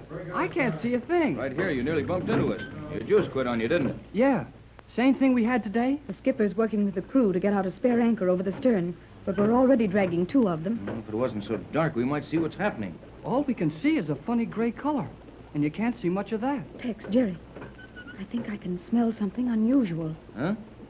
You're right. I smell a gas or a chemical of some kind. I know why the sky's all gray, and I know what the smell is, too. The fog. Is that it? That's it. And we're drifting into that island. We're going through the fog, Tex. I know it. Look there. Dead ahead. See that faint glow? It's a little lighter up there, and the fog isn't quite so thick. That fog is some kind of gas, by the smell. Doesn't seem to affect us any, though. We're drifting faster, aren't we? That glow of light is rapidly getting nearer. I hope we don't smash into something before we get on the beach, or grab a pier or a dock of some kind. Why should we drift to the island? We tried for 2 hours to get through this fog with full speed ahead, and we couldn't move. Now we're drifting through it. You don't drift and drag 2 anchors in 3 fathoms of still water, with no wind and no tide. We're not drifting? I'll say we're not drifting. That magnetism is working again, only stronger this time. We're being pulled. This boat is being dragged to that island. In the dark, mysterious South Pacific Ocean, a magnificent yacht is carrying its passengers and crew on a strange cruise.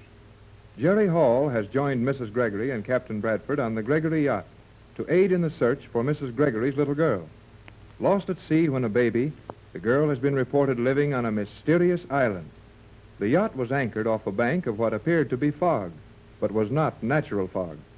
With the aid of apparatus designed by Captain Bradford, Jerry and his friends have looked over the fog and down onto the island. It is now after dark.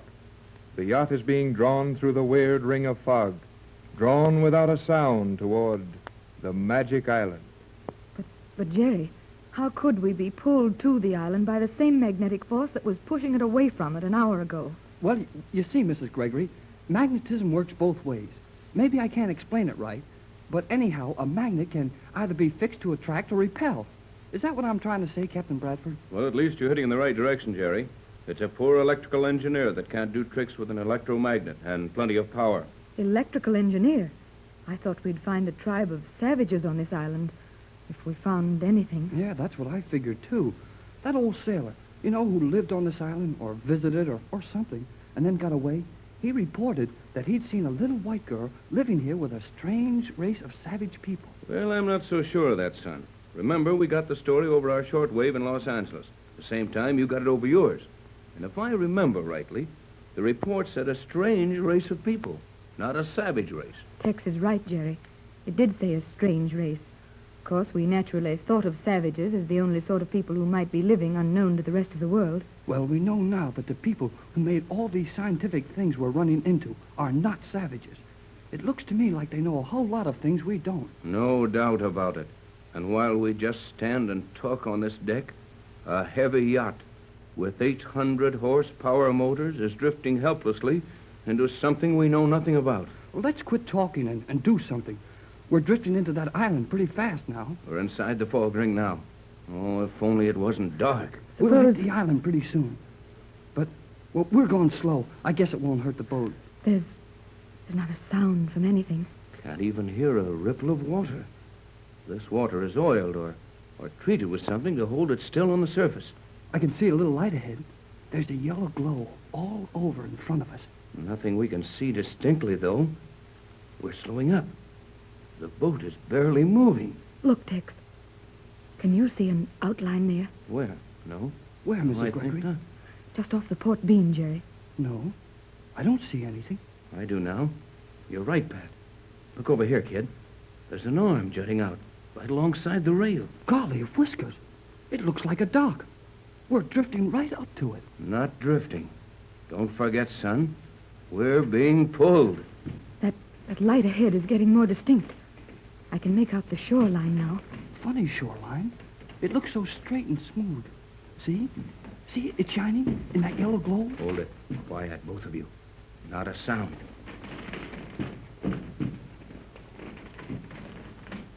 We're rubbing against a dock, or a pier, or a landing of some kind. I thought so. And the boat has nearly stopped. It has stopped. We're not making any headway. But the stern is swinging in near that landing. Gee, the boat acts as if it had a shoreline, and we're being snubbed in. We are being snubbed in, and without a line.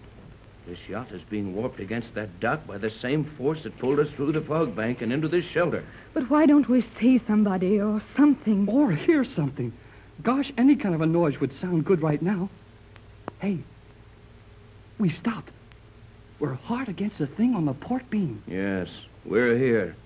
And I'm afraid, Jerry, my boy, that we're actually on your magic island, whether we want to be or not. Want to be?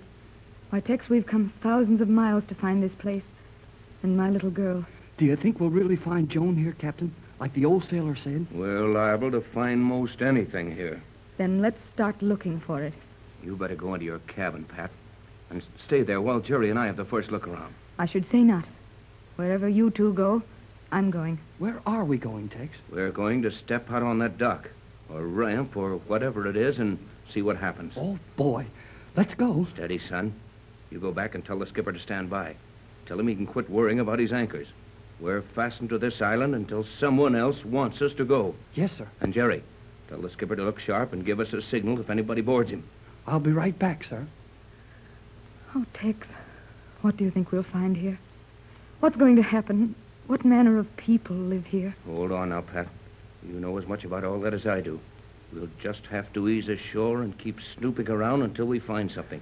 Or something finds us. You better stay aboard, Pat. I'm not afraid. That is, of course I'm afraid. Horribly afraid. But you're all here because of me. It's my little girl we're looking for. And I'll go wherever you go. All right. You're the boss of this expedition. Everything's shipshape aboard. I gave your orders to the skipper, Tex. Any comments from him? Well, he looked plenty worried, and he didn't even say as much as he usually does. That would be only one word at a time. This time he just nodded his head. All right, now here's our situation as I see it. There's no use making any plans as to what we intend to do, because we haven't the faintest idea what conditions we'll find when we get ashore. Now, we'll just step over on that landing there, keep close together, and walk toward that yellow glow of light. Whatever you say, Tex. Aye, aye, sir. All right, now. Over the side. I'll go first. All right, Jerry, come over. Now, Pat, give me your hand. Now, all stand still for a second. Try to get your eyes accustomed to this yellow light. What there is of it. I can't see any better now than I could when we first saw that yellow light. Neither can I. And yet, I can. There's something weird about that light. I have an idea there'll be something weird about everything we see for some time to come. Now, Jerry, you walk on my right here. Pat, you on my left. Both of you stay close enough that we can rub elbows as we walk. And stay close. Now, let's start slowly and carefully toward that yellow glow. Neither of you speak until I tell you to. Ready? I am. Yes, Tex. Not a sound. Here we go. And walk quietly.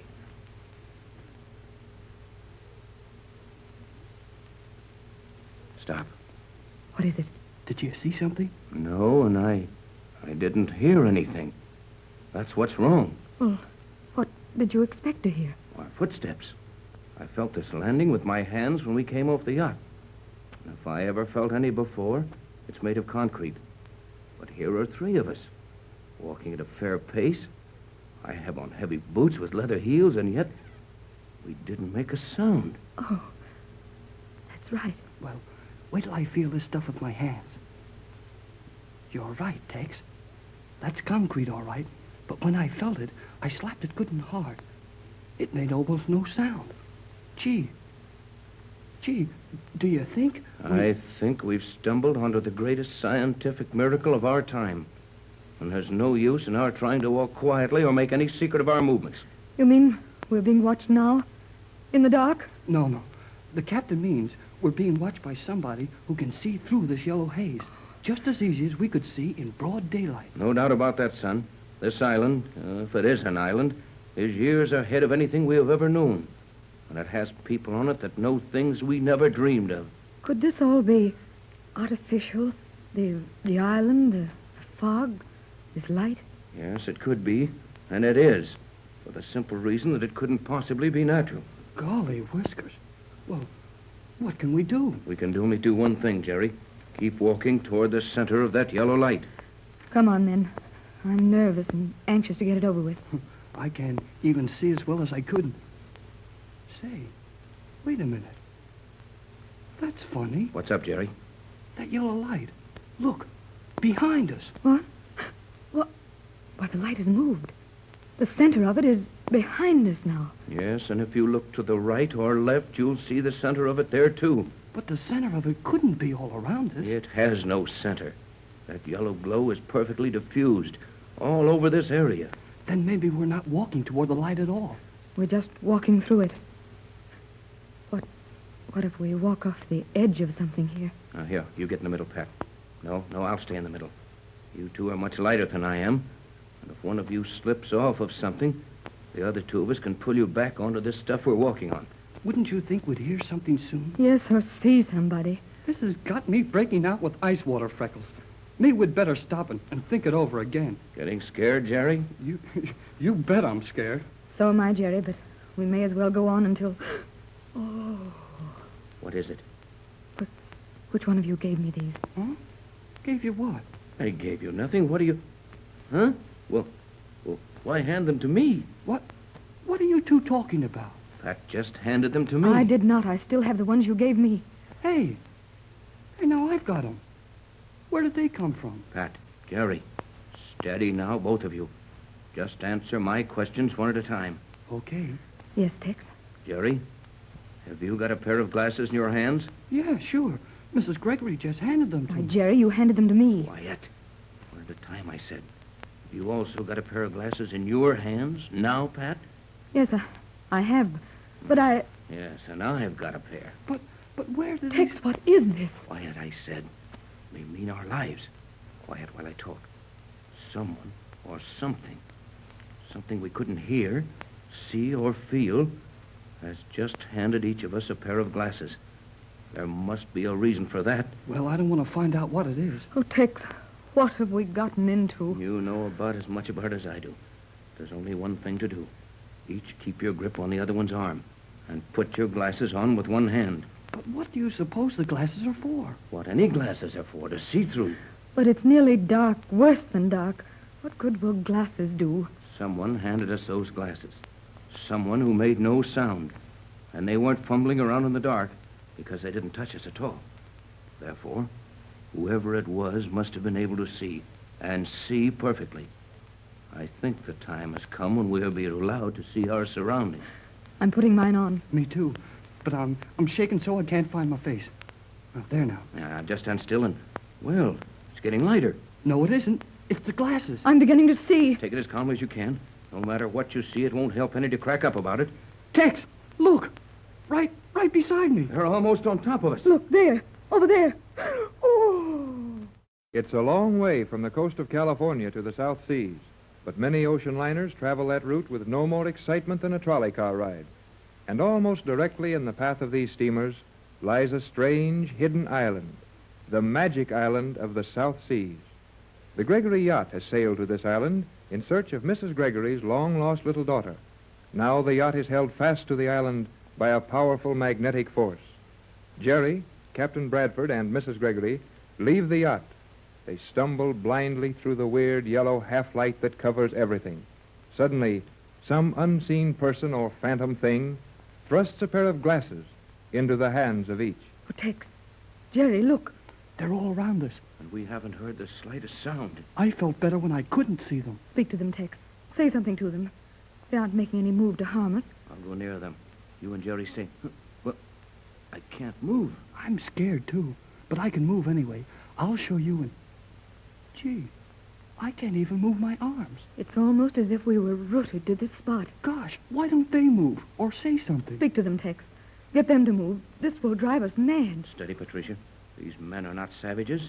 They're strangely dressed, but they look civilized and intelligent. But why can't we move? I know why, but I don't know how it's being done. I've a gun in my pocket. I can feel it being drawn downward. Sure, that's it. Magnetism again. That's why my flashlight feels like it weighs a ton in my pocket. Oh, my head. Something's pulling at my hair. Oh, of course, the metal hairpin. But what's holding our hands and feet so still? I think we'll find out a lot in a minute. One of those men are coming towards us now. Yeah. His legs are moving all right. He's walking pretty fast. Say, why doesn't he get any closer to us? Oh, the shallow light is deceptive. Probably an illusion deliberately created to throw our sense of perspective out of balance. I'll bet they don't speak English. Let me do the talking if we get a chance to do anything. Hello there. How do you do? I guess I don't speak anything. We'll soon find out. Well, if I could move my arms, I could shake hands with this gentleman. I think that will not be necessary. In fact, It would not be advisable. Golly whiskers, he can talk. It's a relief to hear English spoken in this strange place. This strange place, Madame is mistaken. This is a perfectly natural place. You three are the strange elements here. Well, I guess you're right at that. We seem to have intruded upon something that's a little bit beyond our depth. What's it all about, Professor? Oh, do not apply to me the title you confer upon your petty educators in what you so grandly choose to call your world. World indeed. Why, you poor innocents cannot even dream of the world as it is given to us to know it. Now, I will introduce myself. I am called G47. Gee whiz. No, G47. Is this real, Tex? It is, but no one back home will believe us. May I ask a question of you, At G47? least, Madame Gregory, you... He knows me. Silence, Madame, or I shall think you as rude as your strange companions. I'm sorry, but I was so surprised that you should know me. I think we're going to be more surprised if we can find something this guy don't know. You are a very observant person for one so young. Well, before we go on with this display of our ignorance and your confounded superiority, you might at least call off your magnetic force. It'd be more comfortable if we could walk around a little. I am disappointed in you, Captain Bradford. Oh, you win, G47. Suppose we could have moved long ago if we'd had sense enough to try it. You were released the moment I spoke to you. Now, if you are through gaping and wondering, I will be glad to answer Madame Gregory's question. The object of your search is here. Then the old sailor's story was true.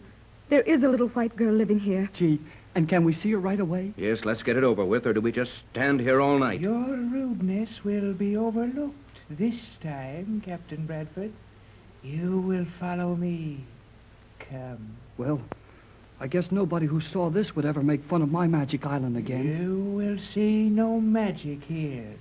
This is a land of fact. Cold, hard, scientific fact. What you say is obviously true, but we've been accustomed to getting our facts in a little less spectacular manner. Everything here is real enough, but it's all so strange to us. Notice how all these other men merely stand aside and let us pass. They don't look curious, happy, angry. They just don't look anything. Guess they don't think we rate getting excited about. On the contrary, you are rather interesting subjects. It will be a pleasure to study you at greater length when time permits.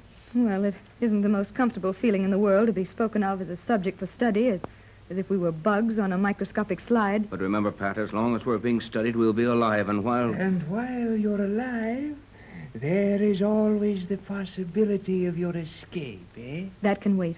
Please, G47, may we see the little girl? We are nearly to the ladies' quarters now. I imagine the ladies of your colony are kept rather well protected in the event your island might be surprised and perhaps captured, eh, G47? Do not be unnecessarily stupid. We fear nothing. I've got an idea he means that. May we inquire where the ladies of your colony may be found? I see none of them. This is the 602nd period, when the ladies are engaged in caring for their living quarters, making their dresses for tomorrow. You mean 600 seconds as we figure time in our world? Precisely. But, golly whiskers, 600 seconds. That's only 10 minutes. You mean the ladies make their own dresses in 10 minutes? And attend to caring for their living quarters in the same time? 5 minutes to make a dress, It Pat. is a waste of valuable time, I admit, but we haven't been able to solve the problem of making a satisfactory garment in less than 300 seconds. Good heavens, 5 minutes to make a dress, and the man calls it a waste of time. I said 300 seconds, not 5 minutes. We have no time to deal in minutes here. Time is too precious. We measure it in seconds. I'll bet these guys could put up the Empire State Building in their lunch hour. Boy, oh boy. And the ladies make a new dress for every day? Precisely. You will see all that being done and more before you leave the Isle of Euclidia. Oh, so that's it. Euclidia. You named your scientific island for Euclid, the father of geometry. You are learning, Captain Bradford. I am called G47, is the highest authority in Euclidia on the subject of mathematics. G for geometry, 47 for the squaring of the circle, the 47th problem of Euclid. G47. And do all the other men on the island have names like yours? No, they are all different from mine. I mean, do they mean something like yours does? Everything on this island means something. The names are similar to mine. But enough of this childish prattle. Directly before you, you will notice a small, gleaming copper door. You are expected. Enter. I will return for you when the time limit of your visit is reached. Well, if we ever wake up at all, this is going to be a dream hard to forget. This is no dream. It's the real thing. A magic island. Oh, I'm so nervous. Do you think we'll really see my little girl after all this? Will she prove to be my little girl? My little daughter, Joan? Well, let's knock on this door and find out.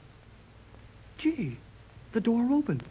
Without a sound before I touched it. Are we supposed to walk right in? You may enter. Did you hear that? A young girl's voice. Let's go in. What a small room. Oh, are you... How do you do? Will you not sit down? Allow me, Mrs. Gregory. You there, Captain Bradford, and you here, Gerald. Gerald. Oh, Tex, Steady, Patricia. Now take it as calmly as you can. Jerry and I will just sit quietly in the background, as far back as we can go back in this little cubbyhole. You go ahead and talk to her. Find out if... Good luck, dear. Do you mind if I question you? Not at all. We of Euclidia encourage conversation when the subject is of value and takes little time. Remember, we are allowed but 120 seconds for this visit. Gee, Tex, whoever heard of a 15-year-old girl talking like that? Hush, Jerry. Let's don't use up any of Mrs. Gregory's 120 seconds. Your name... What are you called, my dear? I am called Cleostra. Each one on Euclidia has a namesake in science. Cleostratus was an astronomer of ancient Greece who arranged the signs of the zodiac. I came to this island on the day the Euclideans changed the calendar from your clumsy one of 12 months of different lengths to our perfect one of 13 months. Hence, I was called Cleostra in honor of that day. Golly whiskers. That girl knows more than my school teacher. Hush, Jerry. Tell me, my... Cleostra, do you know how you came to this island, to Euclidia? Why, of course. I was cast upon the island after a shipwreck near here. I was tied to a sinking lifeboat. Yes, that would be right. The lifeboat was sinking. All the men left it and tried to swim to safety so that you and I would have a better chance to live. I remember tying you to the boat, and then I could remember nothing else. You remember?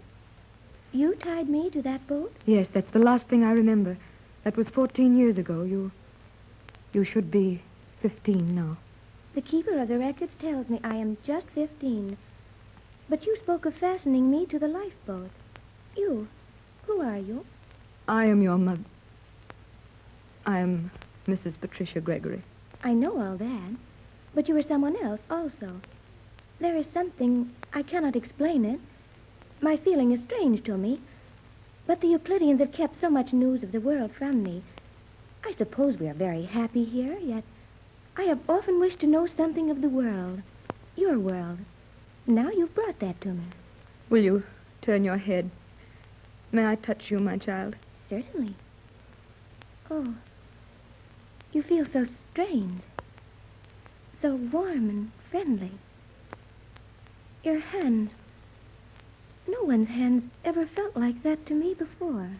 I knew your hair would be golden and curly, and I'm afraid to look. It would be a tiny star-shaped scar at the base of your neck.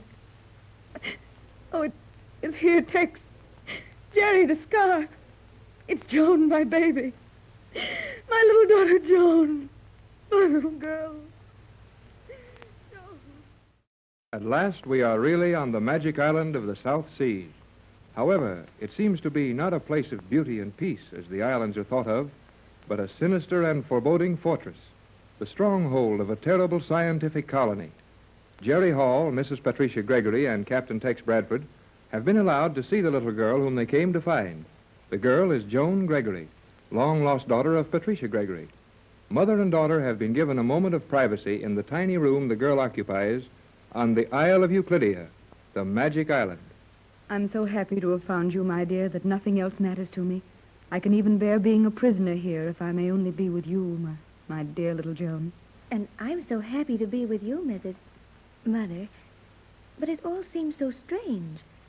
I'm called Cleostra here. All of our names have to do with scientific things, and yet you call me Joan. And somehow it seems that I have always been Joan. You have to me, dear. You've always been my little daughter, though the width of the sea and 14 years have separated us. Mother. Oh, it sounds so nice to say that. Mother. And you'll always be able to say it now, for Mother will never leave you. We'll go back to California, to the United States, to the great free outside which you call the world. Tell me of your home. We hear much of it through our space phones, and can even see your United States through our universal prism reflectors. But the images are not clear, and your old-fashioned and weak electrical apparatus gives us a particularly mediocre signal. What a precious infant you are. You know so much more than your mother. Your speech would shame many of our educators, and yet I wonder if you've been happy here. Happy? I believe so. We have games, relaxation, you know. What sort of games? When the full rest period comes, in the middle of the day, we gather in the common laboratory, and we may use the entire time, 600 seconds, in working out such mathematical and electrochemical problems as may suit our fancy, even though they haven't the slightest practical value. And that is relaxation. Your wisdom makes me very sad, my child. You're only a young girl, barely 15 years old, and you should still be playing as a happy child. Don't you ever run and jump and play athletic games? Don't you ever laugh? No one on Euclidia laughs, except G47, and when he laughs, it is only horrible. He is the most brilliant man in the universe, and the most terrible. Is he abusive, mean, unkind to you? G47 would not trouble to be anything but scornful toward any mere human. What am I, or what are you, or anyone else to a man who has only to raise his hand and destroy a world? So, that's it. Then this weird colony is made up of mad scientists, bent on world conquest by science. I might have known it.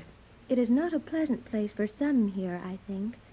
Some who have known your world as you know it. But to me, it is all I know. You will soon know the world as I know it, my dear. I'll take you back to my home. Your home. Why, my estate is larger than this whole island. And things grow naturally there? Flowers and trees? Why, of course. Don't you have them here? You will see in the light of day. We have everything and nothing. You will come back with us to our world just as quickly as Captain Bradford makes arrangements for us to leave this island. There are many here who have been trying for years to leave the island. They are still here. And some who have left, they never arrived at any known place. But there was one person who got safely away, an old sailor, not long ago. He was picked up by a ship in the open sea and sent word of this strange island to the world by radio. And where is that old sailor now? He died almost as soon as he got his radio message to the world. Yes, he died. So you see, no one ever gets away from this island for long. Joan, you realize what you're saying? Surely you don't mean that his death was not accidental? I think that I can tell you, all of you, much that will be to your advantage. But we will be overheard now, and it's better that I wait until another time when Captain Bradford may hear it at the same time. One thing I can tell you now, G47 thinks that Captain Bradford is the only man in the world who might interfere with his plans. Then here. we'll tell the captain. Tex is a brave and clever man, and Jerry Hall is a smart, dependable boy. We'll find a way to get off this island and back to the world, and then... And then, what? I didn't see you. You do not see me now, do you? These rooms are made of some metal, which allows you to see through it from the outside only. What a nightmare of life you must lead here. You will not need to speculate long on the type of existence peculiar to Euclidia. Your quarters will be assigned to you. Where are Captain Bradford and Jerry? You are dangerously impertinent in your inquisitiveness, but it is obviously ignorance. Your fine captain is in solitary confinement, learning a lesson about behavior on the scientific fountainhead of the universe. What has the captain done to warrant that? He asked too many questions, and I might add, you, madame, are following the same line. Be quiet, please, dear mother. How touching the reunion. Well, little lady, you will bear in mind that your mother's world means nothing to you. You are part of this vast machine. You are Cleostra, the living symbol of the perfect calendar. My mother tells me my name is Joan. By this time tomorrow night, your mother will have learned that what she tells you is of no moment here. Where is Jerry? Is he locked up with the captain? No. That adolescent walking loudspeaker is waiting without. I will allow him to perform a service for me. You, Cleostra, will go with him to the voice transmission chambers. I will direct him to send a message for me. You, madame, may go and talk to your precious captain. But may Silence, go. The woman waiting without will conduct you. You may speak to the captain through the wall of his cell, as I now speak to you. Go, I said, go, go. Goodbye, Joan. I'll see you soon. Goodbye, Mother. Goodbye. Now, there is no time for sentiment here. Come out. Come. What do you wish of me? Oh, Jerry, I'm glad to see you. Silence. Cleostra, you will conduct this boy to the voice transmission chambers.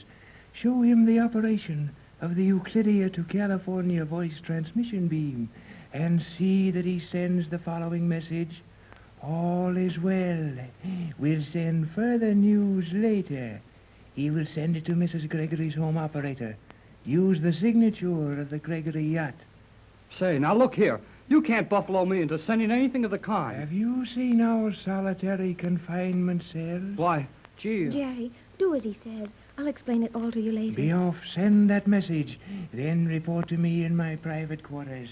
Be off. Be off. Come on, Jerry. There's no use arguing with him. Oh, I guess you're right. But I'd sure like to punch him on the snozzle. Golly whiskers.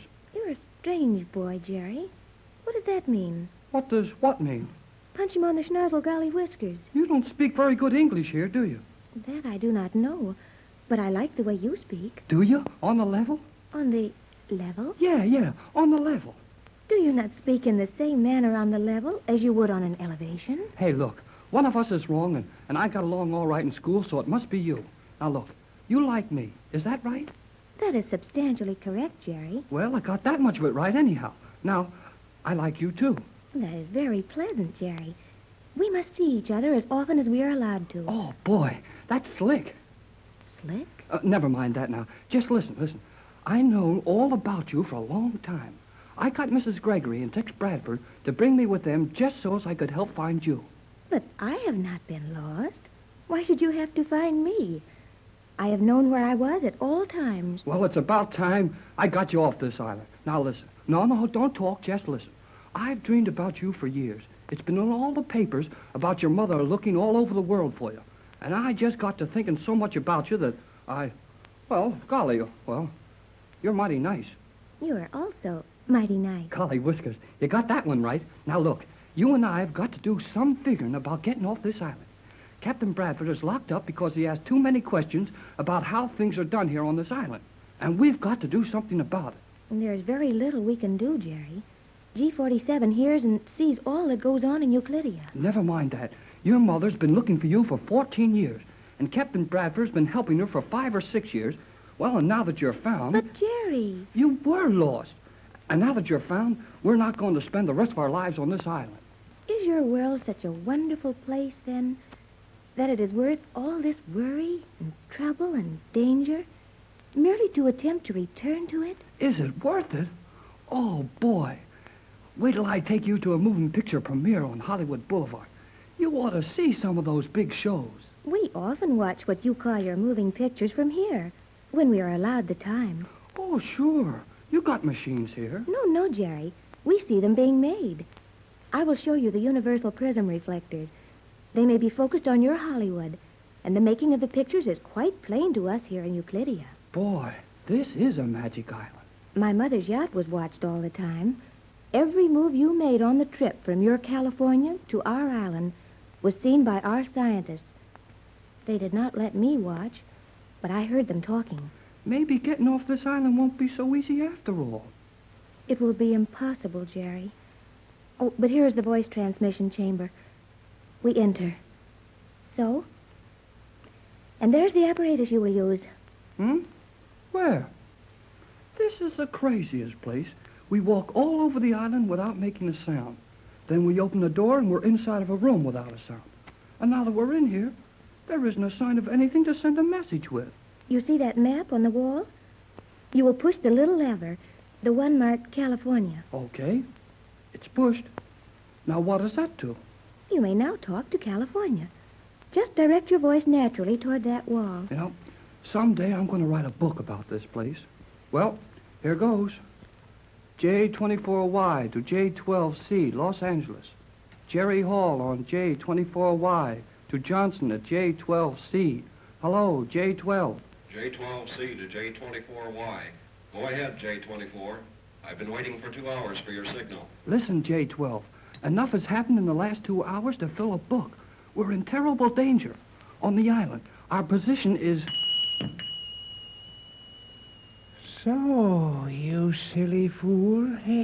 You would try to deceive me? Oh, G47. That terrible ray gun. You've used it on Jerry. It is a pretty toy, is it not, Cleostra? Would you like to know how it feels? When Jerry Hall, Mrs. Gregory, and Captain Bradford started out to search for a little girl on a strange island in the South Seas, Jerry insisted it would be a magic island. Now that Joan, Mrs. Gregory's long-lost little daughter, has been found on the island, and G47, the mad scientist, and his weird colony are holding Mrs. Gregory, Bradford, and Jerry prisoners, the strange island of Euclidia is indeed almost a magic island. Jerry, Joan, and G47 are in the voice transmission chamber on the island. Jerry tried to get a message through for help, but G47 overheard it. He turned a ray gun on Jerry and Joan. Mrs. Gregory's California radio operator is still trying to hear Jerry. What has happened, Hall? Cannot get your signal. What has happened, J24? J12C to J... Enough of that. So, you young fools, you would try to warn the outside world of my plans, would you? It might have been better had I used the death ray on you. No, I need you both. You have been unconscious for 50 seconds.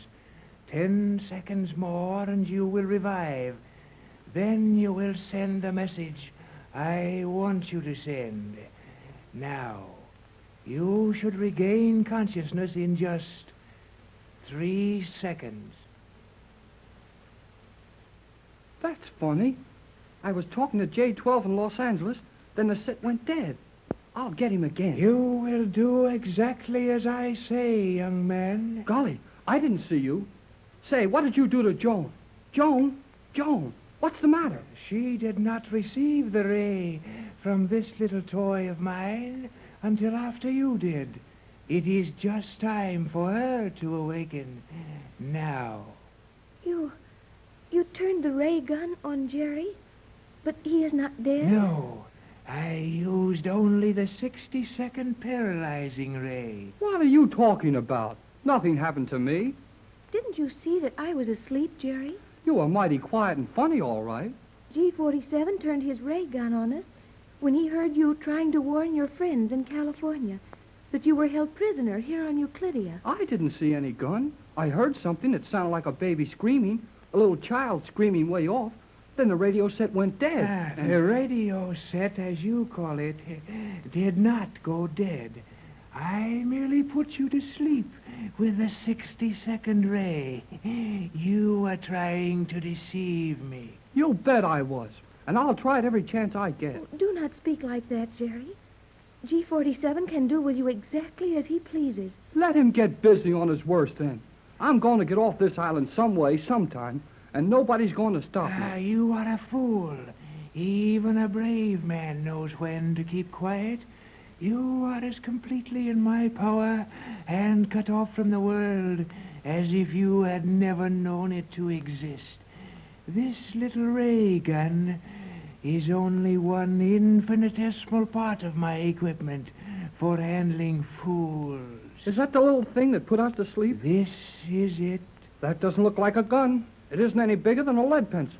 Just the same, Jerry, that little thing will throw a ray across this island and carries enough power in it to paralyze 1,000 people. You have learned your lesson well, Cleostra. Oh, nix on that Cleostra stuff. Her name is Joan. She's Mrs. Gregory's little girl, and I'll call her Joan. You will learn to call her Cleostra. Her Euclidean name is the only name she will ever need. And it is our wish to know her as the symbol of Cleostratus, the great astronomer of ancient Greece who gave us the zodiac. Well, I'm going to call her what I like. Yeah, and that's not all. That is entirely too much. Silence, both of you. You will now send the message I instructed you to send before. And this time I will stand directly behind you with this little ray gun trained upon you. Go on, Jerry. Do as he tells you.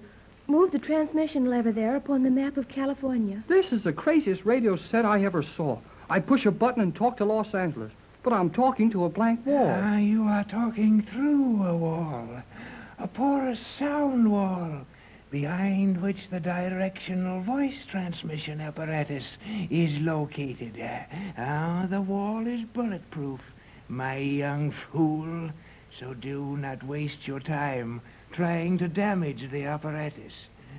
Go on. Be careful, Jerry. Do not try to send any message except exactly as G47 tells you. Oh, I got enough sense not to want him to put me to sleep again with that thing. Well, here goes. J24Y to J12C at Los Angeles. Hello, J12. Jerry Hall to J12C. J12 to J24. Hello, Jerry. What happened to your signal? You were coming in good, then stopped. I got the word danger. Go ahead, J24Y. Say there is no danger. Correction on that J12C. I said no danger. All is well, but we are off our course. No sign of island. Stand by for further report. Repeat, J12C. J12C to J24Y. Repeating. No danger. Off your course. No sign of island. I'm standing by. Okay, J12. Can you give me your position? No position. No position, J12. We'll give position later. That is all. J24Y. That is all. Good luck, Jerry. Johnson on J12C. Now, how do you shut this thing off? It is off now. The method is no concern of yours. Gee whiz. Things work almost by themselves on Euclidia, Jerry. Yeah, too fast to suit me. Now I've got to see Captain Bradford. You may do so. You, Cleostra, will conduct this boy to the captain's cell. Then you will return to your quarters. I would like to visit more with my dear mother. You may see her later. You, Hall, will be allowed to see everything, or nearly everything, on Euclidia. When you have made up your almost negligible mind to the fact that you will stay here. Your interests are here now. In the meantime, go and see your dear captain. Make all the silly plans you can think of to escape. They will exercise your minds and furnish amusement to me. Go. Enough of this. I will see you when I want you. I will see you again. I don't like that guy. No one does. But it is not safe to show it. Now come, Jerry, and I will take you to the captain. Then I must go to my own quarters. I'll see you after a while and tell you some more about California and the rest of the world, huh? Tell me this, Jerry, as we walk to the captain's cell. Your name, Jerry Hall, what does it mean? What does it mean? Yes, it must have a meaning. Well, it means that my mother's and father's name was Hall, and they called me Jerry. But that means nothing. Means plenty to me. But on Euclidia, all the names mean something. One of these days, you're going to quit worrying about what things mean on this spooky island. And it is a spooky place. Look, here we are walking on something that looks like concrete or stone, but our shoes don't make a sound. That is not strange to me.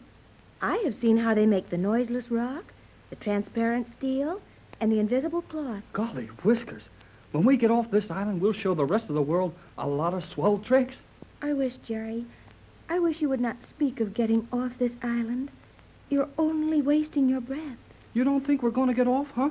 I know you will not. And you will only make it dangerous for all of us if you try. Wait till Tex Bradford and I get down to figuring this out. And we'll make it dangerous for anybody that tries to keep us from going. There's Captain Bradford's cell. I must leave you here. Where?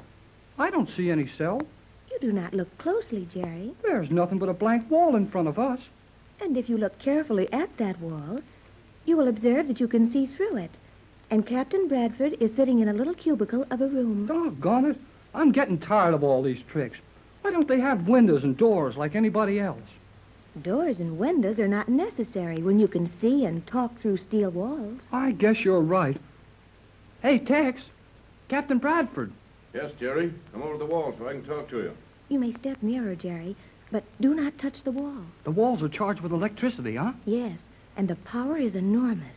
That's why these walls make such good cells. Stop. You are near enough now. Hello, Joan. How are you and Jerry getting along? This Jerry of yours, I like him. He is a very nice but very foolish boy. Oh, she's worried, Tex. Just because I don't let old G47 bluff me. I'm afraid it's no bluff, son.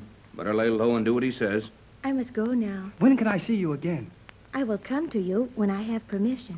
Oh, darn the permission. Steady, Jerry. Joan's right. No use trying to go against the rules here till we have a plan. I'm sorry. I'll see you later, Joan. Goodbye, Jerry. Be careful what you do. Goodbye, Cleostra. You don't like that name much, do you? Oh, it's all right. I don't like it because old Geometry gave it to her, I guess. Well, now that we have a minute to ourselves, let's see what we've learned about our situation here. The more we learn about it, the worse it gets. Where's Mrs. Gregory? She's in the room where they make dresses in 300 seconds, wherever that is. Well, as long as they don't injure any of us, we have a chance. Not much. I tried to cheat on a radio message to Johnson, and old G47 turned a ray gun on me. Did he hurt you? No, just put me to sleep for exactly 1 minute. Then when I woke up, he had me believing I'd better not try it again. Did you get through to Johnson at all? Yeah, with the old guy shoving his gun in me. In my back, I had to tell Johnson all was well, that we were off our course but in no danger, and that we didn't know our position. Good boy. That helps a lot. How could it? I didn't have time to show you all the things we have on that yacht. And you didn't see any of our equipment at the Gregory home. But Johnson knows it's impossible for us not to know our position as long as we have current enough on board to send him a message. And in an hour, he'll have our position all figured out. How can he do that? Just as we did on the yacht when... No, I'd better wait for another time to review that. The chances are, in fact, I'm sure, that every word we've said has been overheard by someone. Then we've already said too much. Yes, I know it, but we've got to talk sometime. And what we've said so far is no more than G47 has figured out for himself by now. Is there anything that guy doesn't know? There is one thing he can't touch, Jerry. What's that? He can't read your mind. The man is no magician, and he's no trickster, though he is probably the greatest scientist the world has ever known, or failed to know.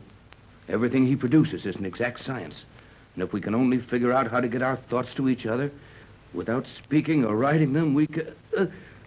What's the matter? Tex! I feel dizzy in my head. Oh! Tex! What's happening to you? The Magic Island has become a place of dread terror and weird scientific happenings. Mrs. Gregory, Captain Bradford, and Jerry Hall are constantly watched by the mastermind of the strange colony on the Isle of Euclidia.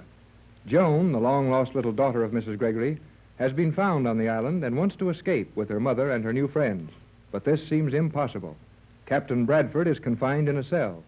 And as Jerry talks to him through the solid, yet translucent wall, the captain chokes, seizes his throat, and falls. Captain Bradford! Tex! What happened to you? Oh, gee, I gotta do... Joan told me not to touch this wall. It's charged with electricity. But I've got to do something for Tex. That crazy old scientist G47 has done this. I'll find him. Help! Somebody! G47! Joan! Mrs. Gregory! Help! Mrs. Gregory! Help! Here I am, Jerry. What's the matter? Come here quickly, Mrs. Gregory. Hurry! What's happened, Jerry? You look badly shaken up. Captain Bradford. Tex, in this cell. Something choked him. Oh. He choked and fell down. Where is he now? Right here, in this cell. We've got to do something for him. Don't touch that wall. It's charged. I didn't go in there, but here comes G47 now. He'll know what to do. Did he do this to Tex? I think so. Tex and I were talking about... What is all the screaming about, you young fool? What is going on here? You know what's going on. What have you done to Captain Bradford? I have done nothing to him. I have ways of knowing what is going on in the cells.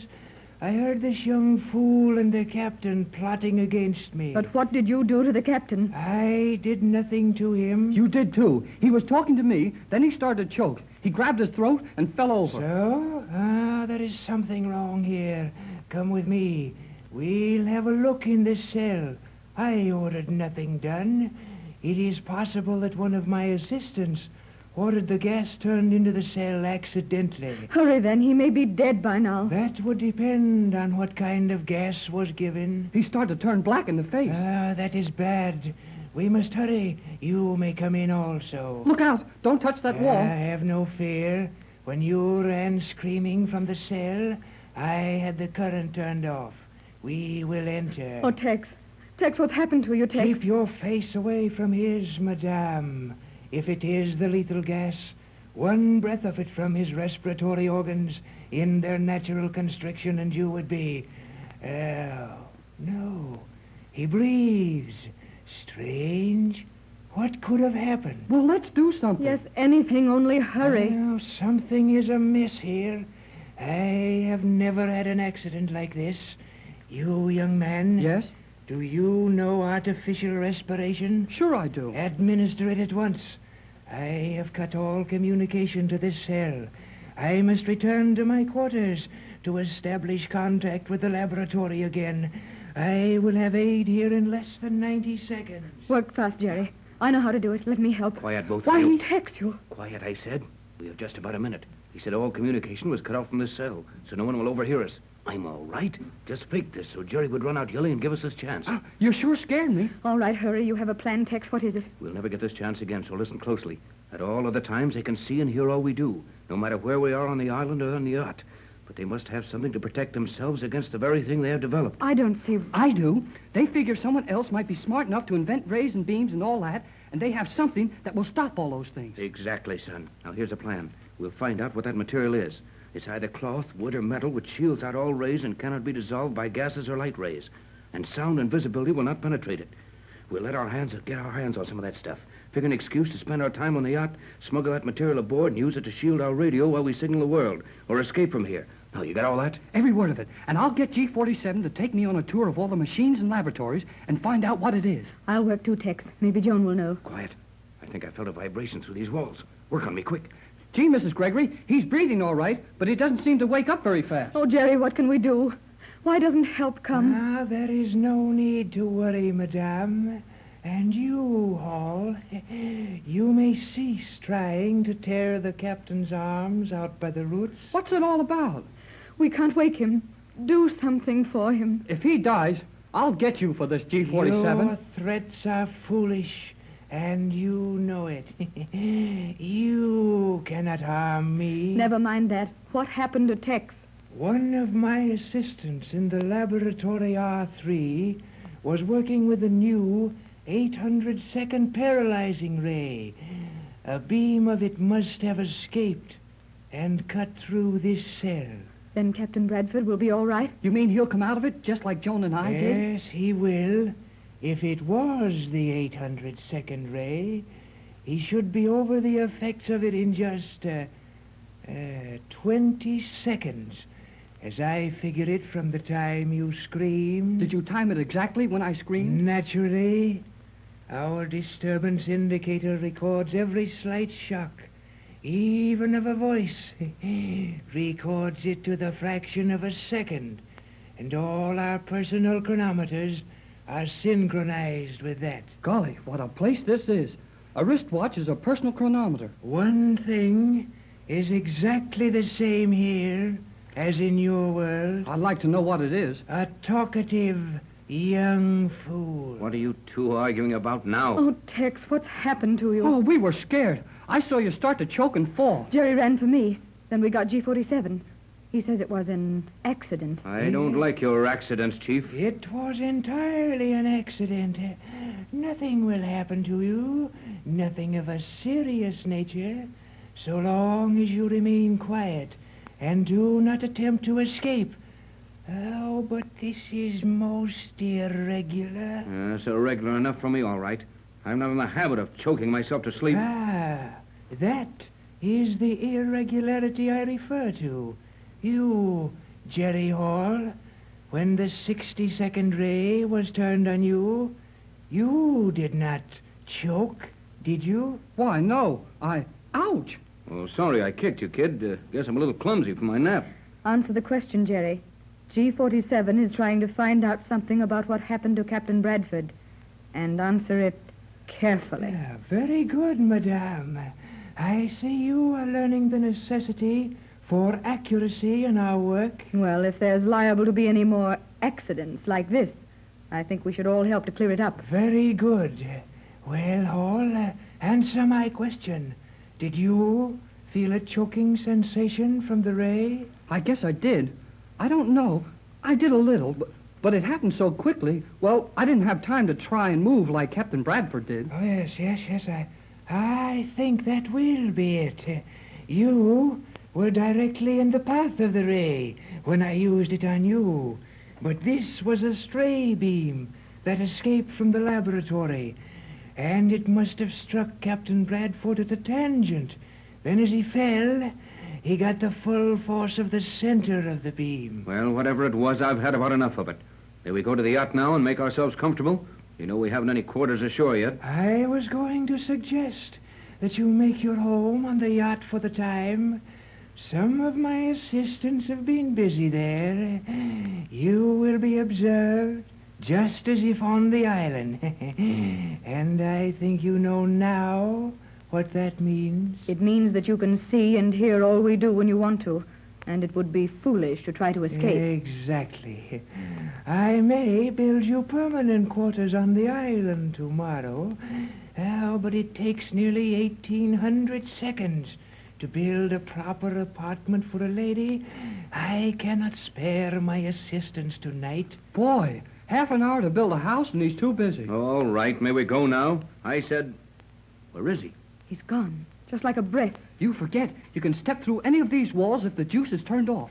The walls all move without a sound. Good boy, Jerry. Keep a level head on your shoulders. We mustn't let this weird stuff get us to believing in ghosts. That wouldn't be hard to do after seeing and hearing these things. But we must remember that these people are merely clever scientists, and all they have done, we can do. Now you're talking, Mrs. Gregory. We can figure it all out if we don't get too excited. And I do believe one thing that old Frankenstein told us. Well, he doesn't bluff. And in his position, he doesn't have to lie to us. So we'd better believe all he tells us. Yeah, but I meant what he said about being safe as long as we don't try to escape. It was surely lucky you kicked me when we were talking about... Ouch! Oh, gee, I'm sorry. Watch it, son. Now, Pat, you and Jerry come with me. We'll go back to the yacht for the night. I wonder if they'd let Joan stay on the yacht with us. If not, I'll spend the night with her on the island. I imagine it'd be all right, unless she knows too many things about the island. Things she might tell us. I'll go see G47 and ask him. May I go, please? You and Captain Bradford go down to the yacht, and I'll get Joan and bring her down there. We'll hurry over to the yacht, Tex.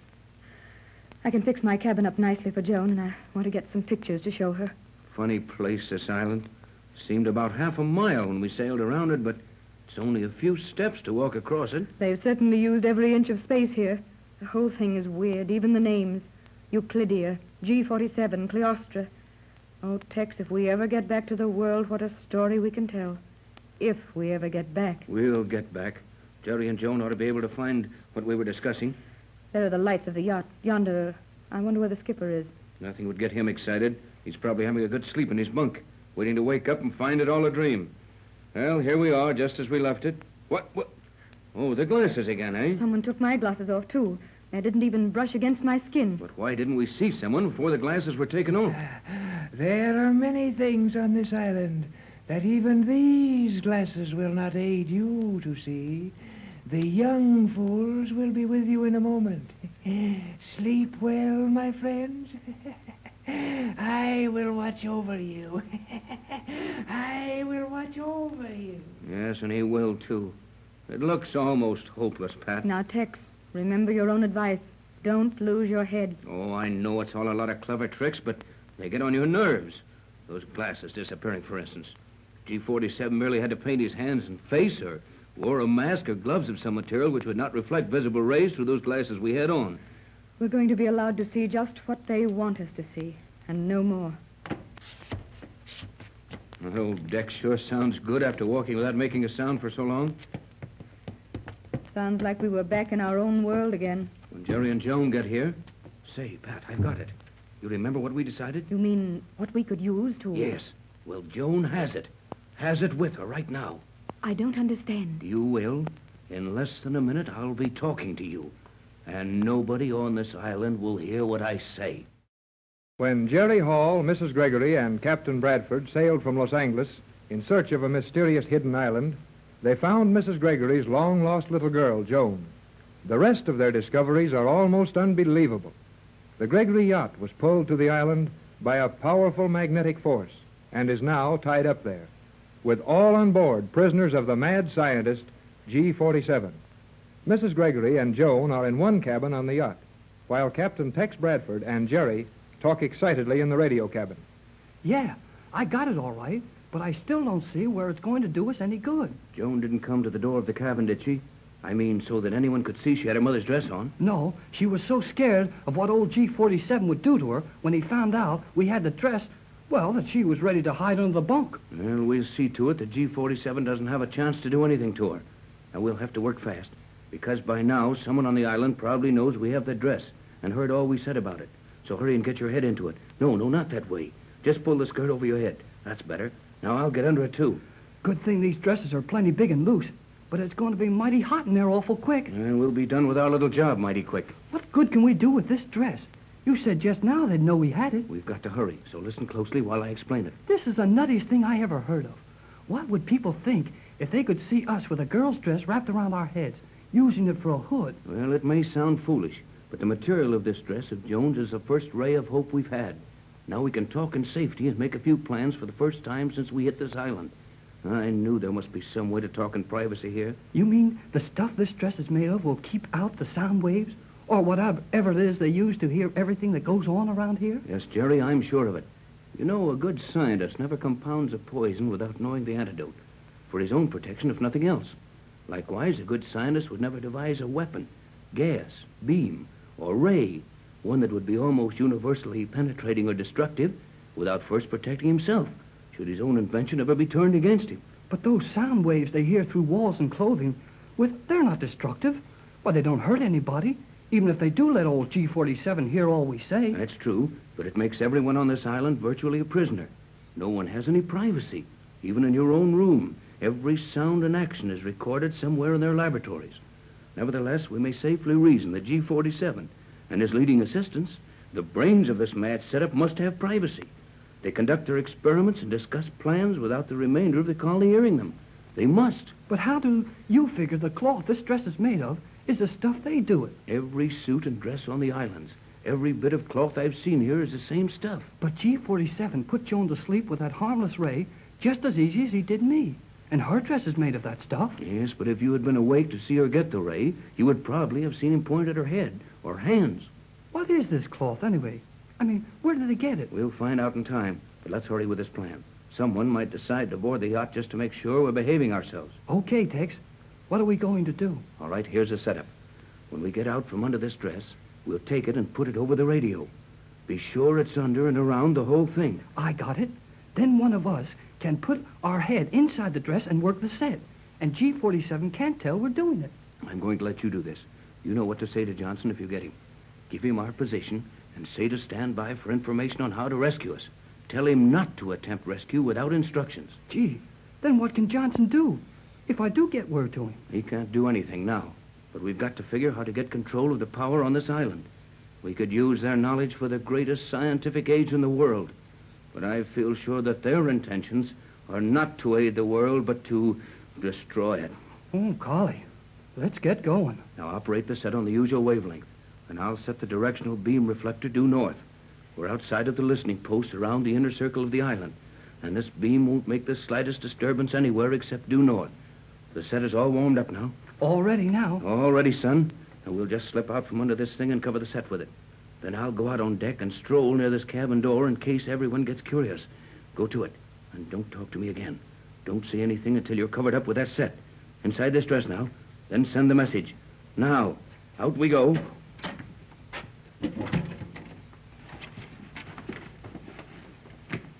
Gee, it's a mighty tight squeeze in here. Guess I'm ready to go.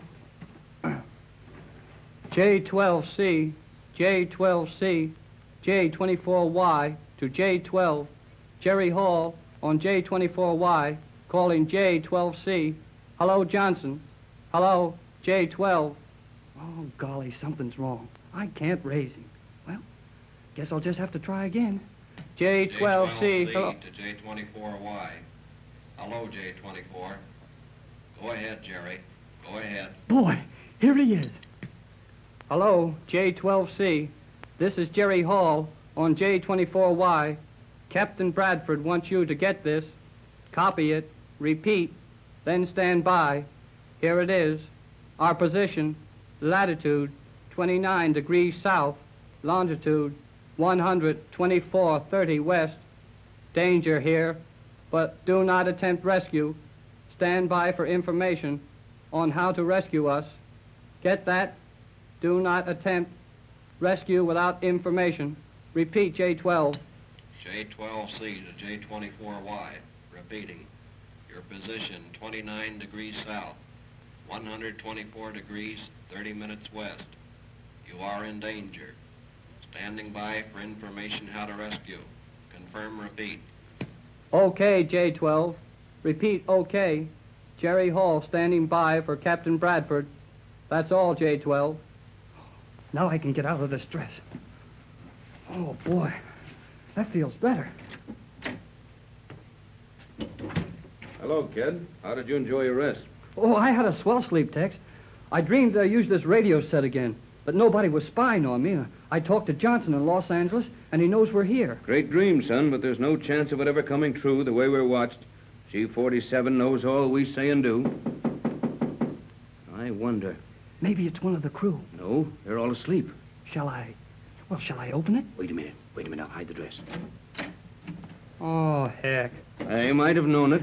You must pardon my rudeness in entering unbidden, but as long as anyone could have seen and heard all you were doing through the portholes you so kindly left open in every cabin, I surmised you were not discussing anything secret. Just discussing our situation here and wondering how long it'll be before we can get away from this island. You knew we would be discussing that without my telling you. Precisely. And even if I could not see that you have Cleostra's dress there, I would know that the material of the dress had been used for some purpose. How would you know that? Never mind that, Jerry. It's enough that he knows we were using it. And of course he knows why we were using it. You displayed some small intelligence in your ideas about the material, Captain. And you have undoubtedly discovered that the fabric is impervious to beams and rays of our sound and light transmission spectrum. I have. That didn't take much figuring. Tomorrow, you may visit the laboratories where the fabric is made. You may have enough of it to drape the inside and outside of this boat, if you wish. I have no desire to intrude upon your privacy.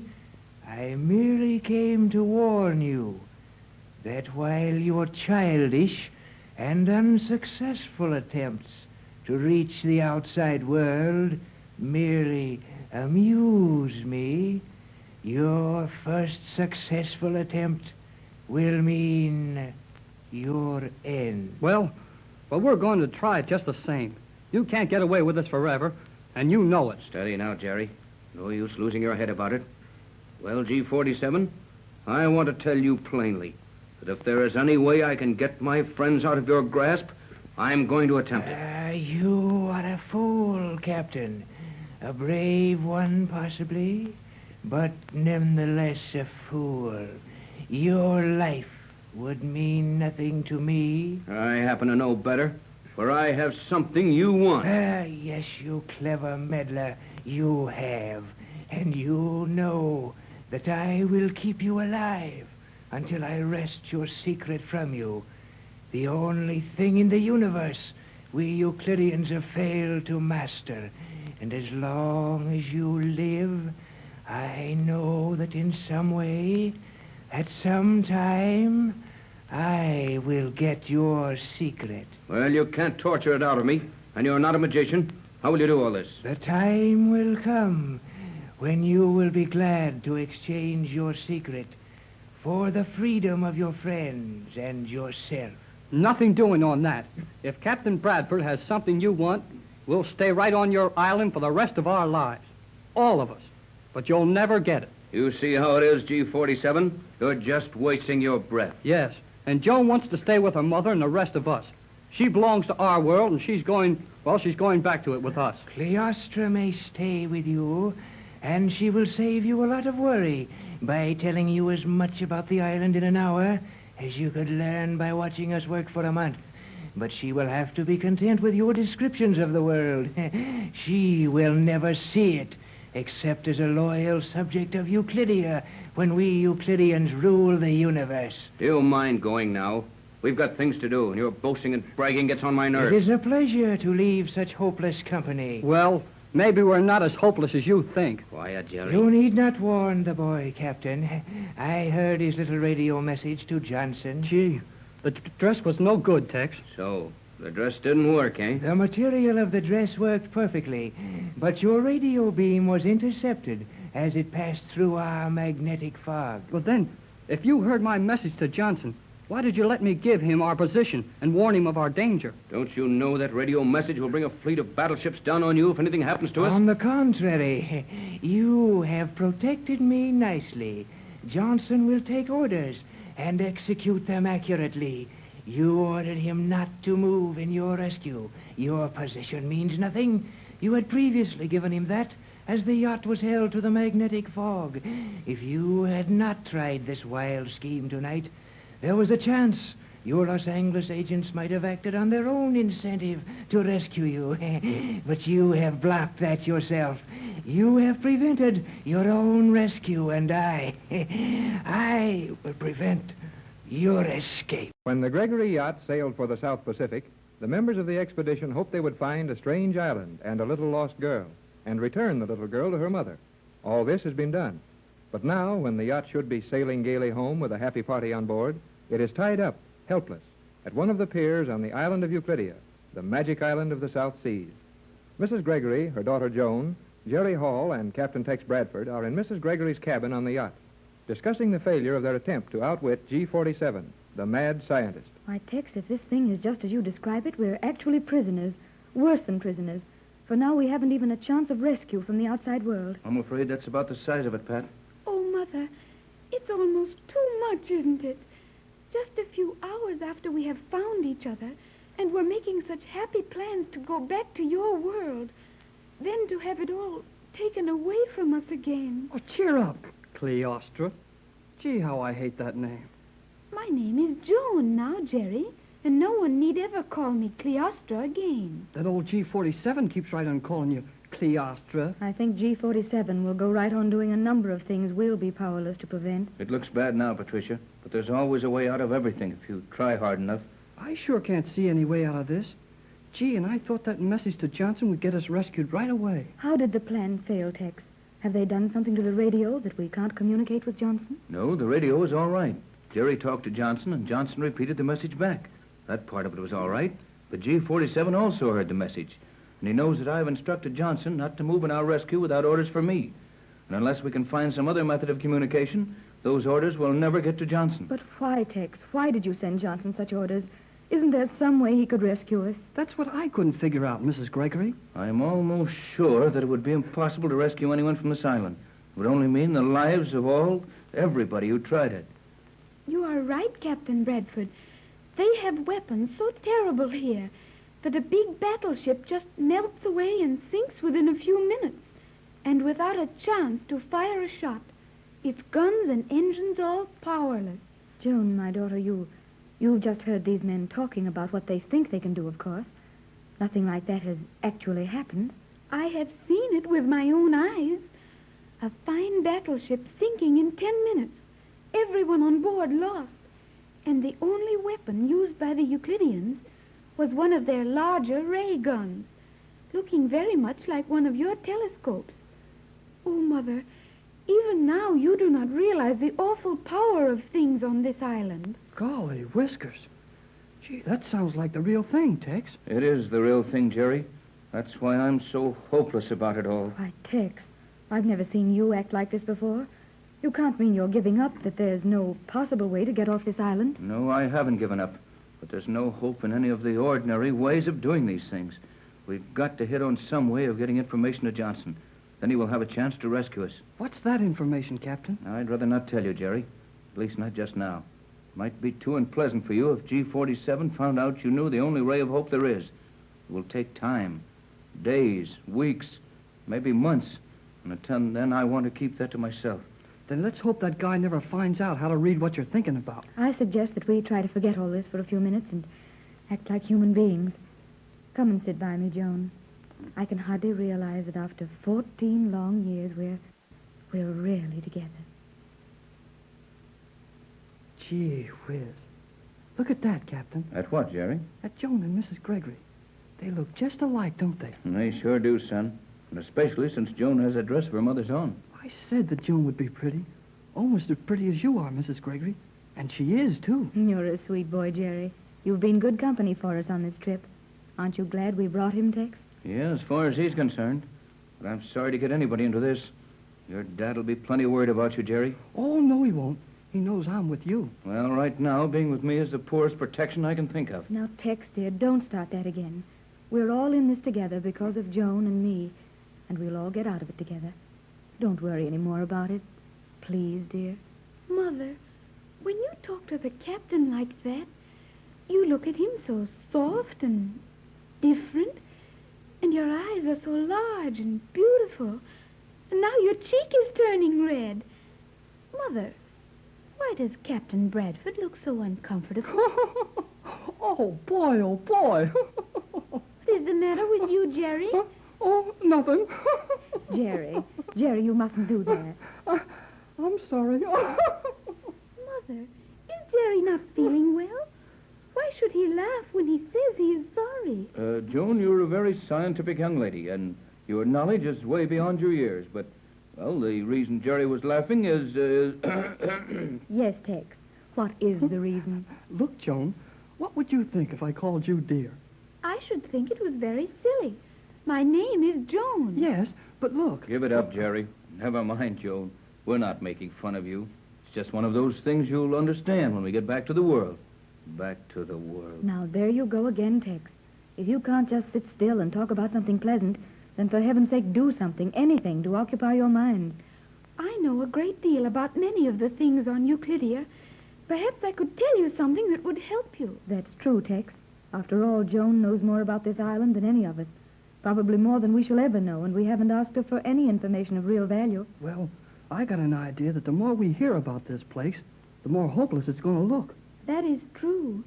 The more you see on this island and learn about it, the more you realize that the Euclideans are the most terrible and dangerous people in the world. Just the same, they must have overlooked something. And we'll find a method of communicating with our friends in the world outside. Tex, I just remembered something. Something that will help us out of this? At least it may help us to understand it. The old sailor's diary. I was to tell you about that pitiful old gentleman who thought he had escaped from here. What do you mean, thought he had escaped? He did escape. Of course he did, Joan. And he was picked up in the open sea and taken to a hospital somewhere. We heard about him on a shortwave broadcast. That's how we got the position of this island. And found you, my dear. What did you mean by that, Joan? He thought he had escaped. He was allowed to escape. And then when he was helpless, lost in the sea, he was picked up and brought back here to the island again. Then those broadcasts we heard came from right here on this crazy Euclidia. I thought there was something unnatural about the accent of the man we heard broadcasting. Someone from here, of course. G-47 himself, I think. But why go to all that trouble with the poor old sailor? It was all a trap to get you here, Captain Bradford. I have heard your name many times, and Mother's too, although they never let me know it was my mother they were talking about. But what did they want to get the captain down here for? Oh, I know. That formula of yours, Tex. But why torture the poor old sailor? The broadcast would have brought us anyway. That was something I did not just understand. They did not talk too much in my presence, but it had something to do with the diary the old man kept. The scientists wanted it, and they never found it. That's it. G47 figured that if he allowed the old man to think he was escaping, the poor fellow would trot out the diary and try and take it with him. What was in this diary that made it so valuable? I am not sure, but the old sailor was allowed a great deal of freedom on the island, and I think he had found out the exact formulas and methods which made many of the Euclideans' greatest discoveries possible. And he probably had a complete map of everything contained on the island. G47 must have known and feared this. But the diary was never found? Never. I think it is still on the island, and although no one can think of any possible place to hide it. Oh, I should think those rays of theirs would look through everything and show the book up mighty quick. Sure. They can even look through cement and steel with those things. But not through the opaque cloth. The cloth of my dress, which you used tonight. Say, Joan, that dress of yours, when G47 came into the radio cabin and saw us with the dress, it didn't look surprised. Said he knew we had it. Of course he did. You must have gone too near the door, Joan, and he saw you with my dress on. I think not, but how else would he know? He would know because I did not turn my dress in with the others to be destroyed. Turn it in to be destroyed? Destroy a lovely piece of material like that? Every day? Every evening.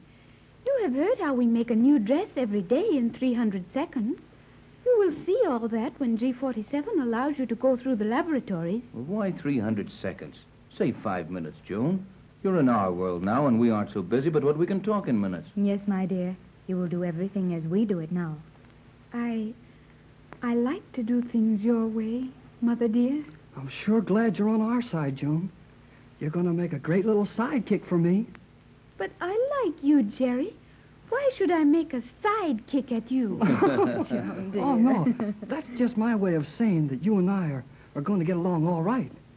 Your conversation is confusing to me, Jerry, with your many exaggerated idiosyncrasies of expression. Golly, whiskers. That is what I mean. Golly is what you call slang, is it not? Oh, I guess it is. Then what are the whiskers for? I have learned that you use a great deal of slang because you're too lazy to speak correctly. But the whiskers on the golly, there's no sense to that, Jerry. Look, you win. I give up. Forget it. Don't look so worried, Joan. Jerry is just having a little fun with you. I thought I was, but I got a notion she's having some fun with me. I'm afraid Joan hasn't had much experience in having fun, Jerry. Euclidia isn't a funny place. No, Mother. Until you and Jerry and the captain came to this island, I had never heard anyone laugh as you do. These Euclideans only laugh when they're watching someone suffer or planning some terrible thing to do. Now, dear, you're not going to worry any more about all this tonight, and you must get some sleep. Tex, you and Jerry say good night and go to your cabin. I want a few moments alone with Joan, and she's very tired, aren't you, dear? Oh, no, Mother. I am not at all tired. Oh, sure you are. Your eyes look like 2 fried holes in a blanket. Fried holes? In a blanket? How can you fry... Skip it. I'm sorry I started it. Good night, Joan. Good night, Mrs. Gregory. Good night, Jerry. Good night, Pat and Joan. Jerry will take turns with me on deck tonight, so don't worry. See you in the morning. Night. Good night, Tex. Jerry. Gee, Tex, they've got that funny yellow light all over the island again. You can hardly see. That's what we're up against, kid. That weird yellow light all over this island is a pretty good example of how much we can see of what's ahead of us. You're right, sir. We can't see a thing. Into the mysterious South Pacific Ocean sailed the magnificent yacht of Mrs. Patricia Gregory. Captain Tex Bradford, her business manager, and young Jerry Hall went with her in search of Mrs. Gregory's little daughter, Joan. The Gregory yacht is now held to the strange Isle of Euclidia, and all on board are prisoners of G47 and his colony of scientists. Joan has spent her first night on board the yacht, away from the weird scientists who have raised her in ignorance of the outside world. The Gregory party is just leaving the yacht for their first daylight view of the island. Well, the island looks a lot different in the daylight. Everything sparkles just as if it had been polished. Does someone have to shine that stuff all the time, Joan? No, Jerry. The whole surface of the island, except the stone we are walking on, is made of some metal that never tarnishes. These buildings have looked exactly the same as long as I can remember, and they are never touched. It certainly is an island of wonders, even if they are terrible wonders. They won't be so terrible when we get back to our world with them. I'm afraid, Captain Bradford, that will never be done. Have there been many prisoners like ourselves, dear? A great many, and those who tried to escape are nowhere now. Gee, didn't they all try to escape? Oh, no. Most of the Euclideans started as prisoners, but they are as bad as the scientists now. I can't imagine anyone wanting to become a party to the scientific horrors being created here. What could the scientists offer these prisoners as a reward for staying and working with them? I've heard some of them talking, and most of them were people who were not satisfied with their life in the world or their position in it. And G47 has promised each of them a state or a country to rule for their own if they will help him finish his experiments. This thing is terrific, Patricia. It means world conquest and a world of slaves if we can't prevent it. You are right, Captain. Well, let's quit guessing and let Joan explain some of the things she knows for sure about this island. Yes, G47 gave you permission to take us around the island and explain it, Joan. But don't tell us anything you shouldn't. Right. No sense in your getting punished for showing us too much. You need not worry about that. The places I can take you into, you could walk through without me, and the others... Well, we'll touch only the things you tell us to. But before we go into any of the buildings, there's something I want to know. Something about this concrete or stone that we've been walking on. I know about that. You want to know why your shoes make no sound when you walk on this surface. You bet we want to know. Pretty near scared us to death when we were walking around in the dark here last night, and we couldn't even hear our shoes hit this stone. It felt as if we were walking on a heavy carpet, yet this is smooth and hard as cement. I know how that is done. They made this island out of stone, or something hard like stone. Then they painted it with the noiseless paint. A true soundproof paint. Pat, when I get back to the States and take that formula to the studios, I'll be rich. Hey, wait a minute. What happened, Jerry? Oh, nothing happened, but I just got something you said. What did I say? Well, you said when they made this island. You just mean when they fixed up the top of it, don't you? Not at all. G47 explained the construction of this island quite lucidly. A hidden coral reef was utilized as a base, and the island gradually built up from the sea floor. The coral was used to form this hard substance we are walking on. So it is quite obvious, Jerry. They made the island. But that would have taken years and an army of men. How many people are there on this island? I think 250. Golly whiskers. Where do they keep them? There can't be more than a dozen of these little steel buildings on the island, and I know most of these are radio rooms and defense chambers. Where are the people? Everyone lives on the lower level, and most of them work there. Lower levels? How far down does this thing go? There are 10 levels below us, 100 feet. Gee whiz. Gee whiz is very good at this time, Jerry. 100 feet deep. And about 1,000 feet across, eh, Joan? The main circular part of the island is 600 feet in diameter. It is 800 feet between the control houses halfway out on the piers and 1,000 feet to the ends of the piers.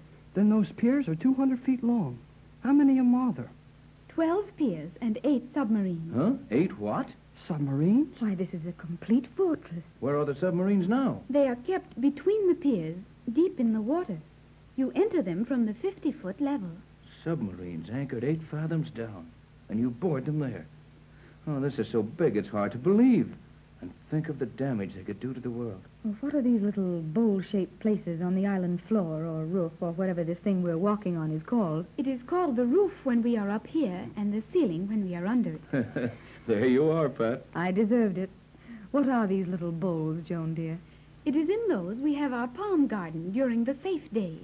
What do you mean, safe days? When there is no ship near us and the fog ring is let down, the sun comes in, and then we grow a palm garden. You grow a palm tree garden in these holes when you want it? Well, that is a comparatively elementary demonstration. The chief agriculturist puts a small quantity of chemical soil in these receptacles, exposes them briefly to the light of sub-ultraviolet ray, then plants palm seeds in them, And in approximately 280 seconds, the island is suitably shaded by palm trees of mature growth. Oh, boy, oh, boy, oh, boy. Have you actually seen that happen, Joan? Certainly, Mother. When the ocean is free of danger and the governing body wishes to train the colony in conduct in worldly agriculture. But what if a ship were to come upon you suddenly, or an airplane fly over? It would take time to get rid of those trees. Only a few seconds, Captain. Just some other chemical put upon them, and in a moment they are only minute piles of vegetable ash in the bowls. Then the fog cloud is thrown around the island while that is happening. The magnetic ring is turned on, and ships pass by without even suspecting the existence of Euclidia. It's almost too much to believe, my dear, but we know some of it is true, so the rest is more plausible. Well, we had one boat that didn't pass the island without knowing it was here. The Euclideans were watching you all the time, and G47 became afraid you might sail away in the night when you were released from the fog ring. So then he ordered the tractive magnets turned on to pull your yacht to the island. How strong are those magnets? I am not sure I can quote it accurately, but the design of the necessary strength in those magnets is based on Maxwell's fundamental equation for the pull. And that must be at least Not so fast. Even if you know all that, I don't want to hear it. All I want to know is how large a boat they will pull to the island, and how far at sea this pull may be felt. I know that some boats have been pulled in which were longer than the piers and had to be destroyed at once as the fog ring would not conceal them. Jiminy Christmas. What happened to the people on those boats? Some of them have joined the scientists in their work, and the others... Oh, I have heard terrible things. My poor Oh, child. don't you worry, Joan. We'll get you out of this quick. I don't know how quick, Jerry, but we'll get out all right. Here is the room where we make our dresses each day for the next day. Well, you didn't make one last night. No, and you looked very charming in one of my dresses, dear. And even if the material of your dress didn't do us any good last night, the time will come when that material will save our lives, and possibly more than that. I do not see how that can be. It is a pretty and useful cloth, but after all, just a cloth. True, dear, but with a cloth that will shield us from the light and sound waves of these scientists, we can secure a little privacy, and Jerry and Tex will try to plan our escape. We will go in the cloth mill now. And remember, do not ask too many questions, if you have the opportunity to ask any. Gee whiz! This is the noisiest place I was ever in. And we couldn't hear a sound from the outside. The walls are treated with the soundproof paint. Those machines certainly make an awful clatter. That doesn't seem right to me. With all the other things this bunch has figured out, why don't they silence those machines? I'll bet they can't stop the noise. I'll bet they can stop it. You are right, Captain. These machines are kept noisy for a good reason. Just to give the people headaches? No, to keep the Euclideans hearing normal. G47 hasn't overlooked a bet, has he? I don't understand it. What value has all this noise? I should think it would be easier on the ears and nerves and everything else to have them run quietly. I sure don't get it, Tex. Jones said it was to keep their hearing normal. That means that nearly everything on this island is perfectly silent. And if the people here were never to hear a sound except their own voices, they would soon lose part of the art of hearing. They would not be able to distinguish one sound from another. Many men have come here, Captain Bradford, but no one else has ever grasped the true reason for these things as you do. I can see why G47 wanted you here. I understand it now, and you are a clever man, Tex. These men here were really afraid to have you continue your experiments in our world. They wanted your brain here. That's why the yacht was allowed to reach the island. Well, we came to find Joan, and we got her. So never mind how we got to the island. And if Tex is smart enough, if these guys are afraid of him, then he's smart enough to get us out of this. I hope you're right, Jerry, but I don't feel very smart right now. Show us how the machine works, will you, Joan? You will notice that large hopper at the intake side of the room, where they are putting the Macrocystis perifera in. That is just ordinary seaweed taken from any kelp bed. Then that wonderful cloth is made from seaweed? Gosh, these fellas are plenty smart, all right. The seaweed is ground up there. Then it goes through all these other machines where they do things to it which I do not understand. Then it comes out on those rollers ready to make dresses of. I do know, however, that before it comes out as you see it, it has gone down to one of the lower levels to a secret laboratory. I have never seen that. And I'll bet that's where it gets soaked with the sound and light-proof liquid. If we could only get our hands on some of that liquid. Right, boy. We could cover the yacht with it and get out of here. Why, the machinery, the noise has stopped. Has something happened? I have never known it to stop at this time of day before. I'll bet it's our fault. Do you think they could hear us talking through all that noise? Probably if they wanted to, but why stop the machinery? The alarm. That gong is only rung when someone is trying to escape from the island.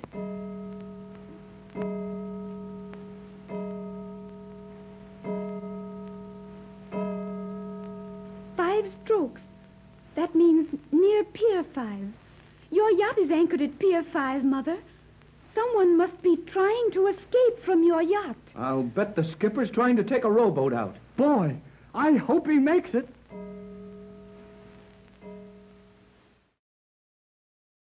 The strange island of Euclidia becomes more mysterious and terrifying with every discovery Jerry and his friends make on this weird artificial stronghold. Captain Bradford has decided that the seaweed cloth, from which all clothes on the island are made, will keep out all sound and light beams and rays, and is trying to plan a method of using this cloth to aid in their escape. Joan, Mrs. Gregory, Jerry, and Tex were inspecting the cloth factory when the alarm sounded.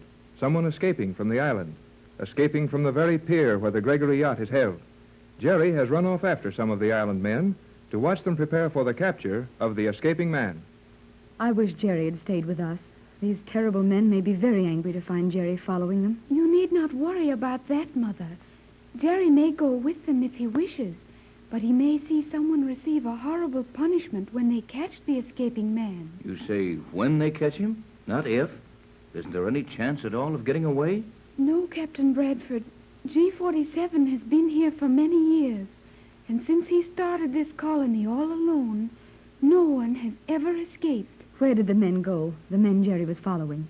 I think they went down into one of the submarine locks. Going to use a submarine in the chase, eh? Not much chance for anyone to get away, I guess. Isn't it strange that everything should be so quiet? Someone is escaping from the island. We heard the alarm. Yet there's no confusion, no soul in sight. There is never any confusion on Euclidia. Each man and woman on the island have their places and duties for every emergency. They go about their work just as quietly and naturally as you would eat a meal. This is going to be a hard job, Pap, but we'll find some way to beat them at their own game. Hello. There's Hanson standing on the yacht, waving for us to come to the rail. Then it must have been someone off the yacht who escaped. Looks like it. Come on. Who is this Hanson, Mother? Our engineer.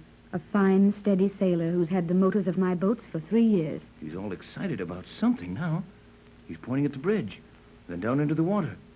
It was the skipper then. Oh. But what kind of a crazy scheme did he try to put over? The boats are both there. I hope he wasn't wild enough to try to swim for it. Look, Tex. Hanson has a note in his hand and his finger to his lips. He means for the captain to read the note and say nothing. Yeah, that's what I expect. Well, we'll see. Well, what is it, Hanson? Oh, all right. Yes, I understand. Yes, you did just right. Everything you could have said would probably have been overheard. I'll call if I want you, Hanson. Thanks.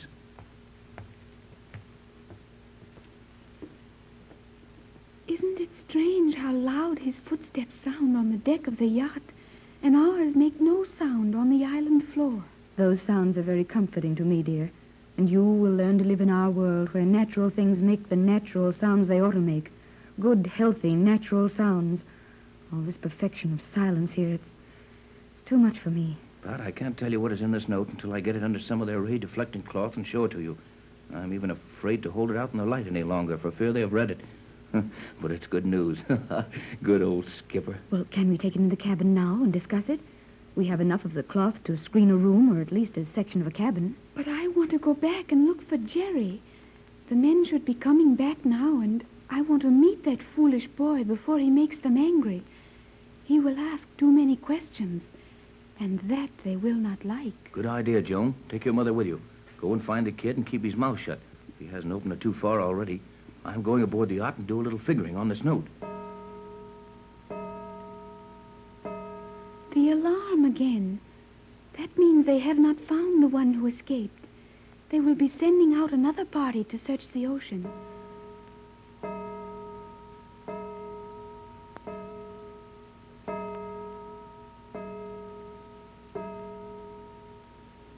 That alarm was 7 strokes. What does that mean? Another person has escaped near Pier 7, or the one who escaped before has been seen near Pier 7.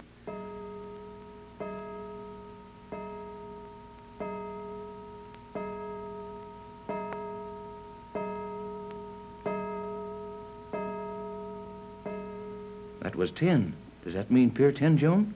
Why, yes, but I cannot understand that. There could not be 3 different people escaping from 3 different places at the same time. And why is that impossible? Because when the first alarm sounded, everyone on the island except the searchers and our little party would have been locked in their quarters. Tex, do you know what all this means? Well, I've got a good idea. And unless I'm mistaken, all the other alarms will ring before they get done. Now, you two try to find Jerry and get him back to the yacht before he does or says anything to get them angry enough to throw him in a cell. I'm going aboard the yacht. You board it and come to the radio cabin as soon as you find Jerry.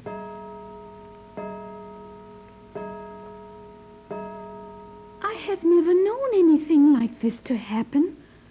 What can it be, Mother? I think the captain has an idea, dear, but you mustn't ask him now, for fear someone might overhear our answers. We'll go, Tex, and report to you just as soon as we find Jerry. Well, good luck. Now, if I'm only figuring this thing right, good old skipper.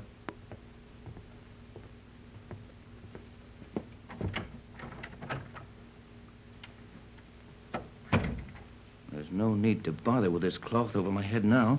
Everyone's too busy running down these alarms to listen for my radio beam.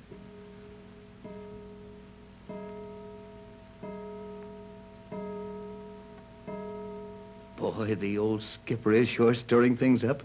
Now, if I can only raise Johnson while all this hubbub is going on. Oh, of course, I'd have to wait for the set to warm up. Hanson could have gotten that note to me a little quicker. The old boy's got him on the run. But how long he can keep it up remains to be seen. Calling J24Y. Hello, J24. J12 to J24Y. Here he is now. Hello, J12. Hello, Johnson. Bradford on J24Y to Johnson. Hello, J12. I've been trying to get you for an hour, J24. Hello, J24Y. J12 standing by for emergency call. Something wrong your last message. Hello, J24. Hello. Okay, J12. Listen carefully. Get this right. No time repeat or confirm. Our position correct as given you before. Latitude 29 south. Longitude 124.30 west. Island is colony of mad scientists. Surrounded Hello, by J24. magnetic belt and radio beam J12 traps. calling J24Y. Johnson to Bradford. What's the matter, Johnson? Can't you hear me? Your signal is perfect here. Hello, Johnson. Hello, J12. J12 to J24Y. Calling Bradford on J24Y. Your directional carrier faded an hour ago. No signal from you. Where are you, J24Y? I'm not getting out. Something wrong with this set.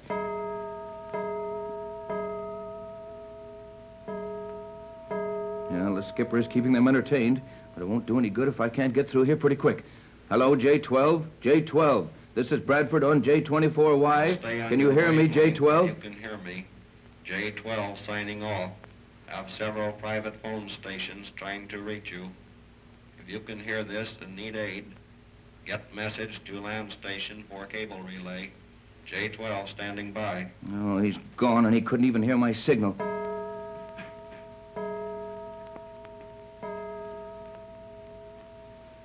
That sounds like the search might be all over, and our one chance is gone. You had no chance.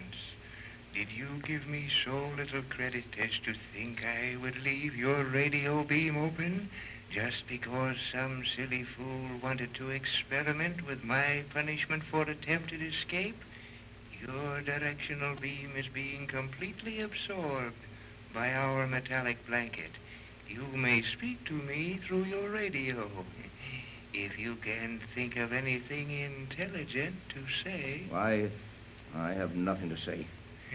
You you at least have that much intelligence, and for your satisfaction, I might add that your skipper is now my prisoner.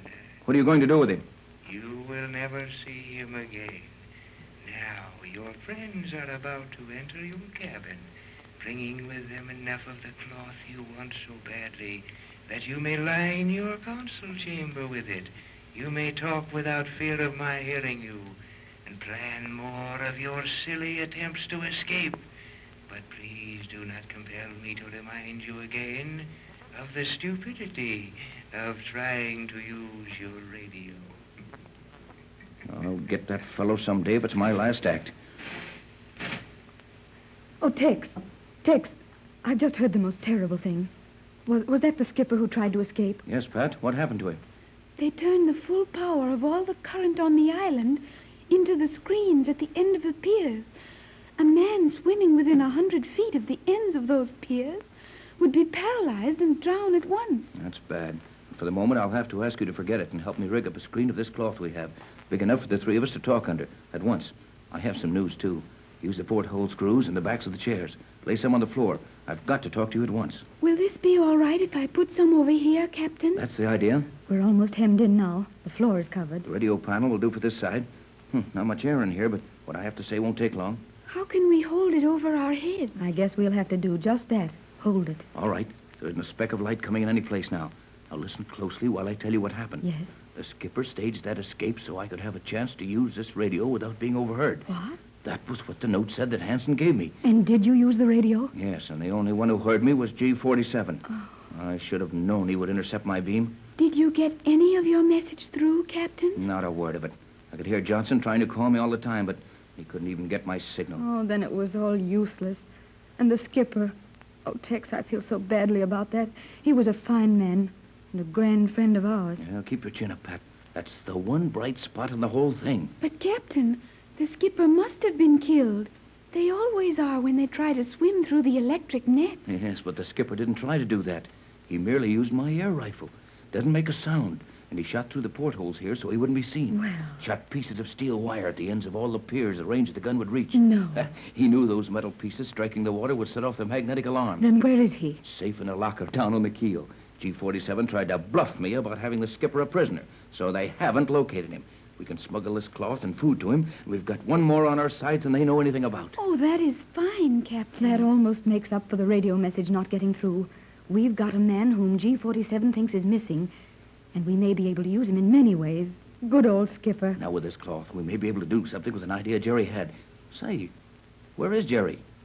Why, we thought he had come here to you. We saw the searching party return. And Jerry wasn't with him? No, Tex. He wasn't. Oh, Mother, I am afraid for Jerry. On the strange island of Euclidia, the magic island of the South Seas, is being enacted one of the weirdest dramas ever seen by man. When Mrs. Gregory brought Captain Tex Bradford and Jerry Hall on her yacht to find her long-lost little daughter, Joan, none of them dreamed that the island would be anything like it's been found to be. This artificial island is the headquarters of a group of mad scientists. The Gregory yacht is held powerless at one of the island piers, and Mrs. Gregory and her brave friends try to plan their escape from the island. Just when it seems they have a ray of hope, Jerry disappears. Are you sure that you saw Jerry follow those scientists in the submarine lock when they went to look for the escaping prisoner? Or what they thought was an escaping prisoner? We watched him carefully. You saw him go into that elevator, didn't you, Joan? Yes, Mother. Jerry obviously went into the entrance to the submarine chamber elevators. He could have gone no other place. But what happened to him? If he went down there with those men, why didn't he come back with them? Oh, Captain Bradford, there might be so many answers to that. Joan, dear, you don't think they would harm Jerry? If Jerry got in their way or made them angry, they might punish him in ways that... Oh, Mother, I do not want to talk about such things. Can't we do something, Tex? Must we just sit here on this helpless yacht and wonder what's happened to that boy? We would not be allowed to do anything if we tried to. I'm afraid Joan's right, Pat. I think G47 and his mad crew have even worse things on this island than Joan has told us about. We couldn't find Jerry unless they want us to. If we insist too hard on anything, it may mean the lives of all of us. And it certainly would mean the end of our chance of escape. But, Tex, dear, we have no chance to escape as it is. I think, Captain Tex, that no one will ever escape from Euclidia until G47 wills it so. Well, don't be too sure of that. I'll admit it looks bad enough right now. But there's two things to remember. The first one is, I've got a formula these scientists know something of, and they're afraid of it. What is the formula, Captain? Tex wouldn't dare tell you now, Joan. Of course, we think we're safe in talking with this cloth screen around us, but how can we be sure this cloth is absolutely opaque to all the waves and rays these fiends control to watch over our movements with? You may be sure of that, Mother. I know that these men would trust their lives to that cloth. It will successfully refract every light and sound wavelength on the island. Well, if you're sure of that, Joan, then you can be sure that one of these days we'll get away from Euclidia. How can that seaweed cloth mean all that, Tex? I'm not thinking so much of the material as I am of the fluid they soak it in. They do put it in the liquid, you said, Joan? Yes, Captain. When it is manufactured in the noisy machines I showed you, it is just a cloth made from seaweed. It is a fine and strong and good cloth, but it is not protected against these rays until it has been immersed in the secret liquid preparation. What are you trying to arrive at, Tex? Well, I'm going to take a chance on our being safe in here and figure that we can work out a plan without being overheard. After all, we must all understand just what we expect to do. Now, here are 2 points necessary to our rescue. You mean our escape? No, I mean rescue. I'm ready to concede that escape is absolutely impossible. So that leaves rescue as our only hope. But, Captain Bradford, surely you must realize that rescue is also impossible. On the contrary, dear. We have some things in our world that you know little about. All we need is to get a message through to the government of our country, any civilized country, and a fleet of battleships and airplanes would destroy this island within an hour after they had sighted it. No, Mother dear, you are mistaken. Your battleships would mean nothing here. Tex, do you realize what Joan means? Is it possible? Not only possible, but probably a very conservative statement of a plain fact. A battle fleet helpless? But how? With what? I haven't been able to find out yet. Probably we'll never see all the weapons here. But I know without seeing them that this colony of scientific criminals could undoubtedly destroy any war machines a civilized world could send against them. You are right, Captain. G47 and the Euclideans have ray guns, no larger than a man's arm, which will destroy a battleship with only a little crying sound. What is the range of these rays? I am not sure, but they will not shoot accurately as far as one of the large rifles on your battleships. There you are, Tex. The heavy armored ships could stay out of range of those ray guns and shell the island. Yes, and their projectiles would fall all around the island and never touch it. How is a metal projectile, fired at long range and high trajectory, going to enter an area so magnetized that a large boat is held powerless by magnetism? No, there's no help to be expected from that quarter. And a weapon which might penetrate the defense here could not be brought within range. It would be destroyed. Then it's just about hopeless, isn't it, Tex? No, it's going to be hard, but not hopeless. I don't see what you can be thinking of. We haven't any weapons I ever heard of which would destroy this place, and you admit our battleships and planes would be useless. Do you know of something in your country which will destroy Euclidia? Something which will rescue us from this terrible island? Yes, Joan, I do. Just how it can be used and how we are to get word to our friends that we want them to attack and use this weapon, those are things we've got to figure out. What do you propose to use, Tex? My formula. But no one knows the formula except yourself. You would have to send the formula to someone, and how can we do that? We can't even use the radio without G47 hearing it. And he would get the formula if you attempted to give it to your friends through the air channels. Yes, I know that, but there must be some way to get that formula to the government chemist in some civilized capital, and we'll find out what that way is. But what is the formula, Captain? I know that G47 wants it. It was for that reason he allowed your yacht to reach this island, and my mother to find me. What is your wonderful formula, Captain? I couldn't tell you that. It would be too dangerous. Even if the seaweed cloth does protect us from sight and sound waves, and even if G47 didn't actually hear me tell you the formula, it would expose you to added danger. Don't you see, my dear? If you knew the formula, G47 might torture you to get it from you. Tex has protected Jerry and me the same way. No one in the world knows the formula but the captain. And everyone knows that he alone has it, so the rest of us are safe in that way. I did not mean to tell me the ingredients of the formula, but just what it will do. G47 knows that much about it now. Yes, I thought so. And G47 knows a great deal about my formula. Well, enough of that. We'd better be thinking about Jerry and what we can do for him. We can do nothing, only wait. wait until it pleases G47 to allow Jerry to return to us.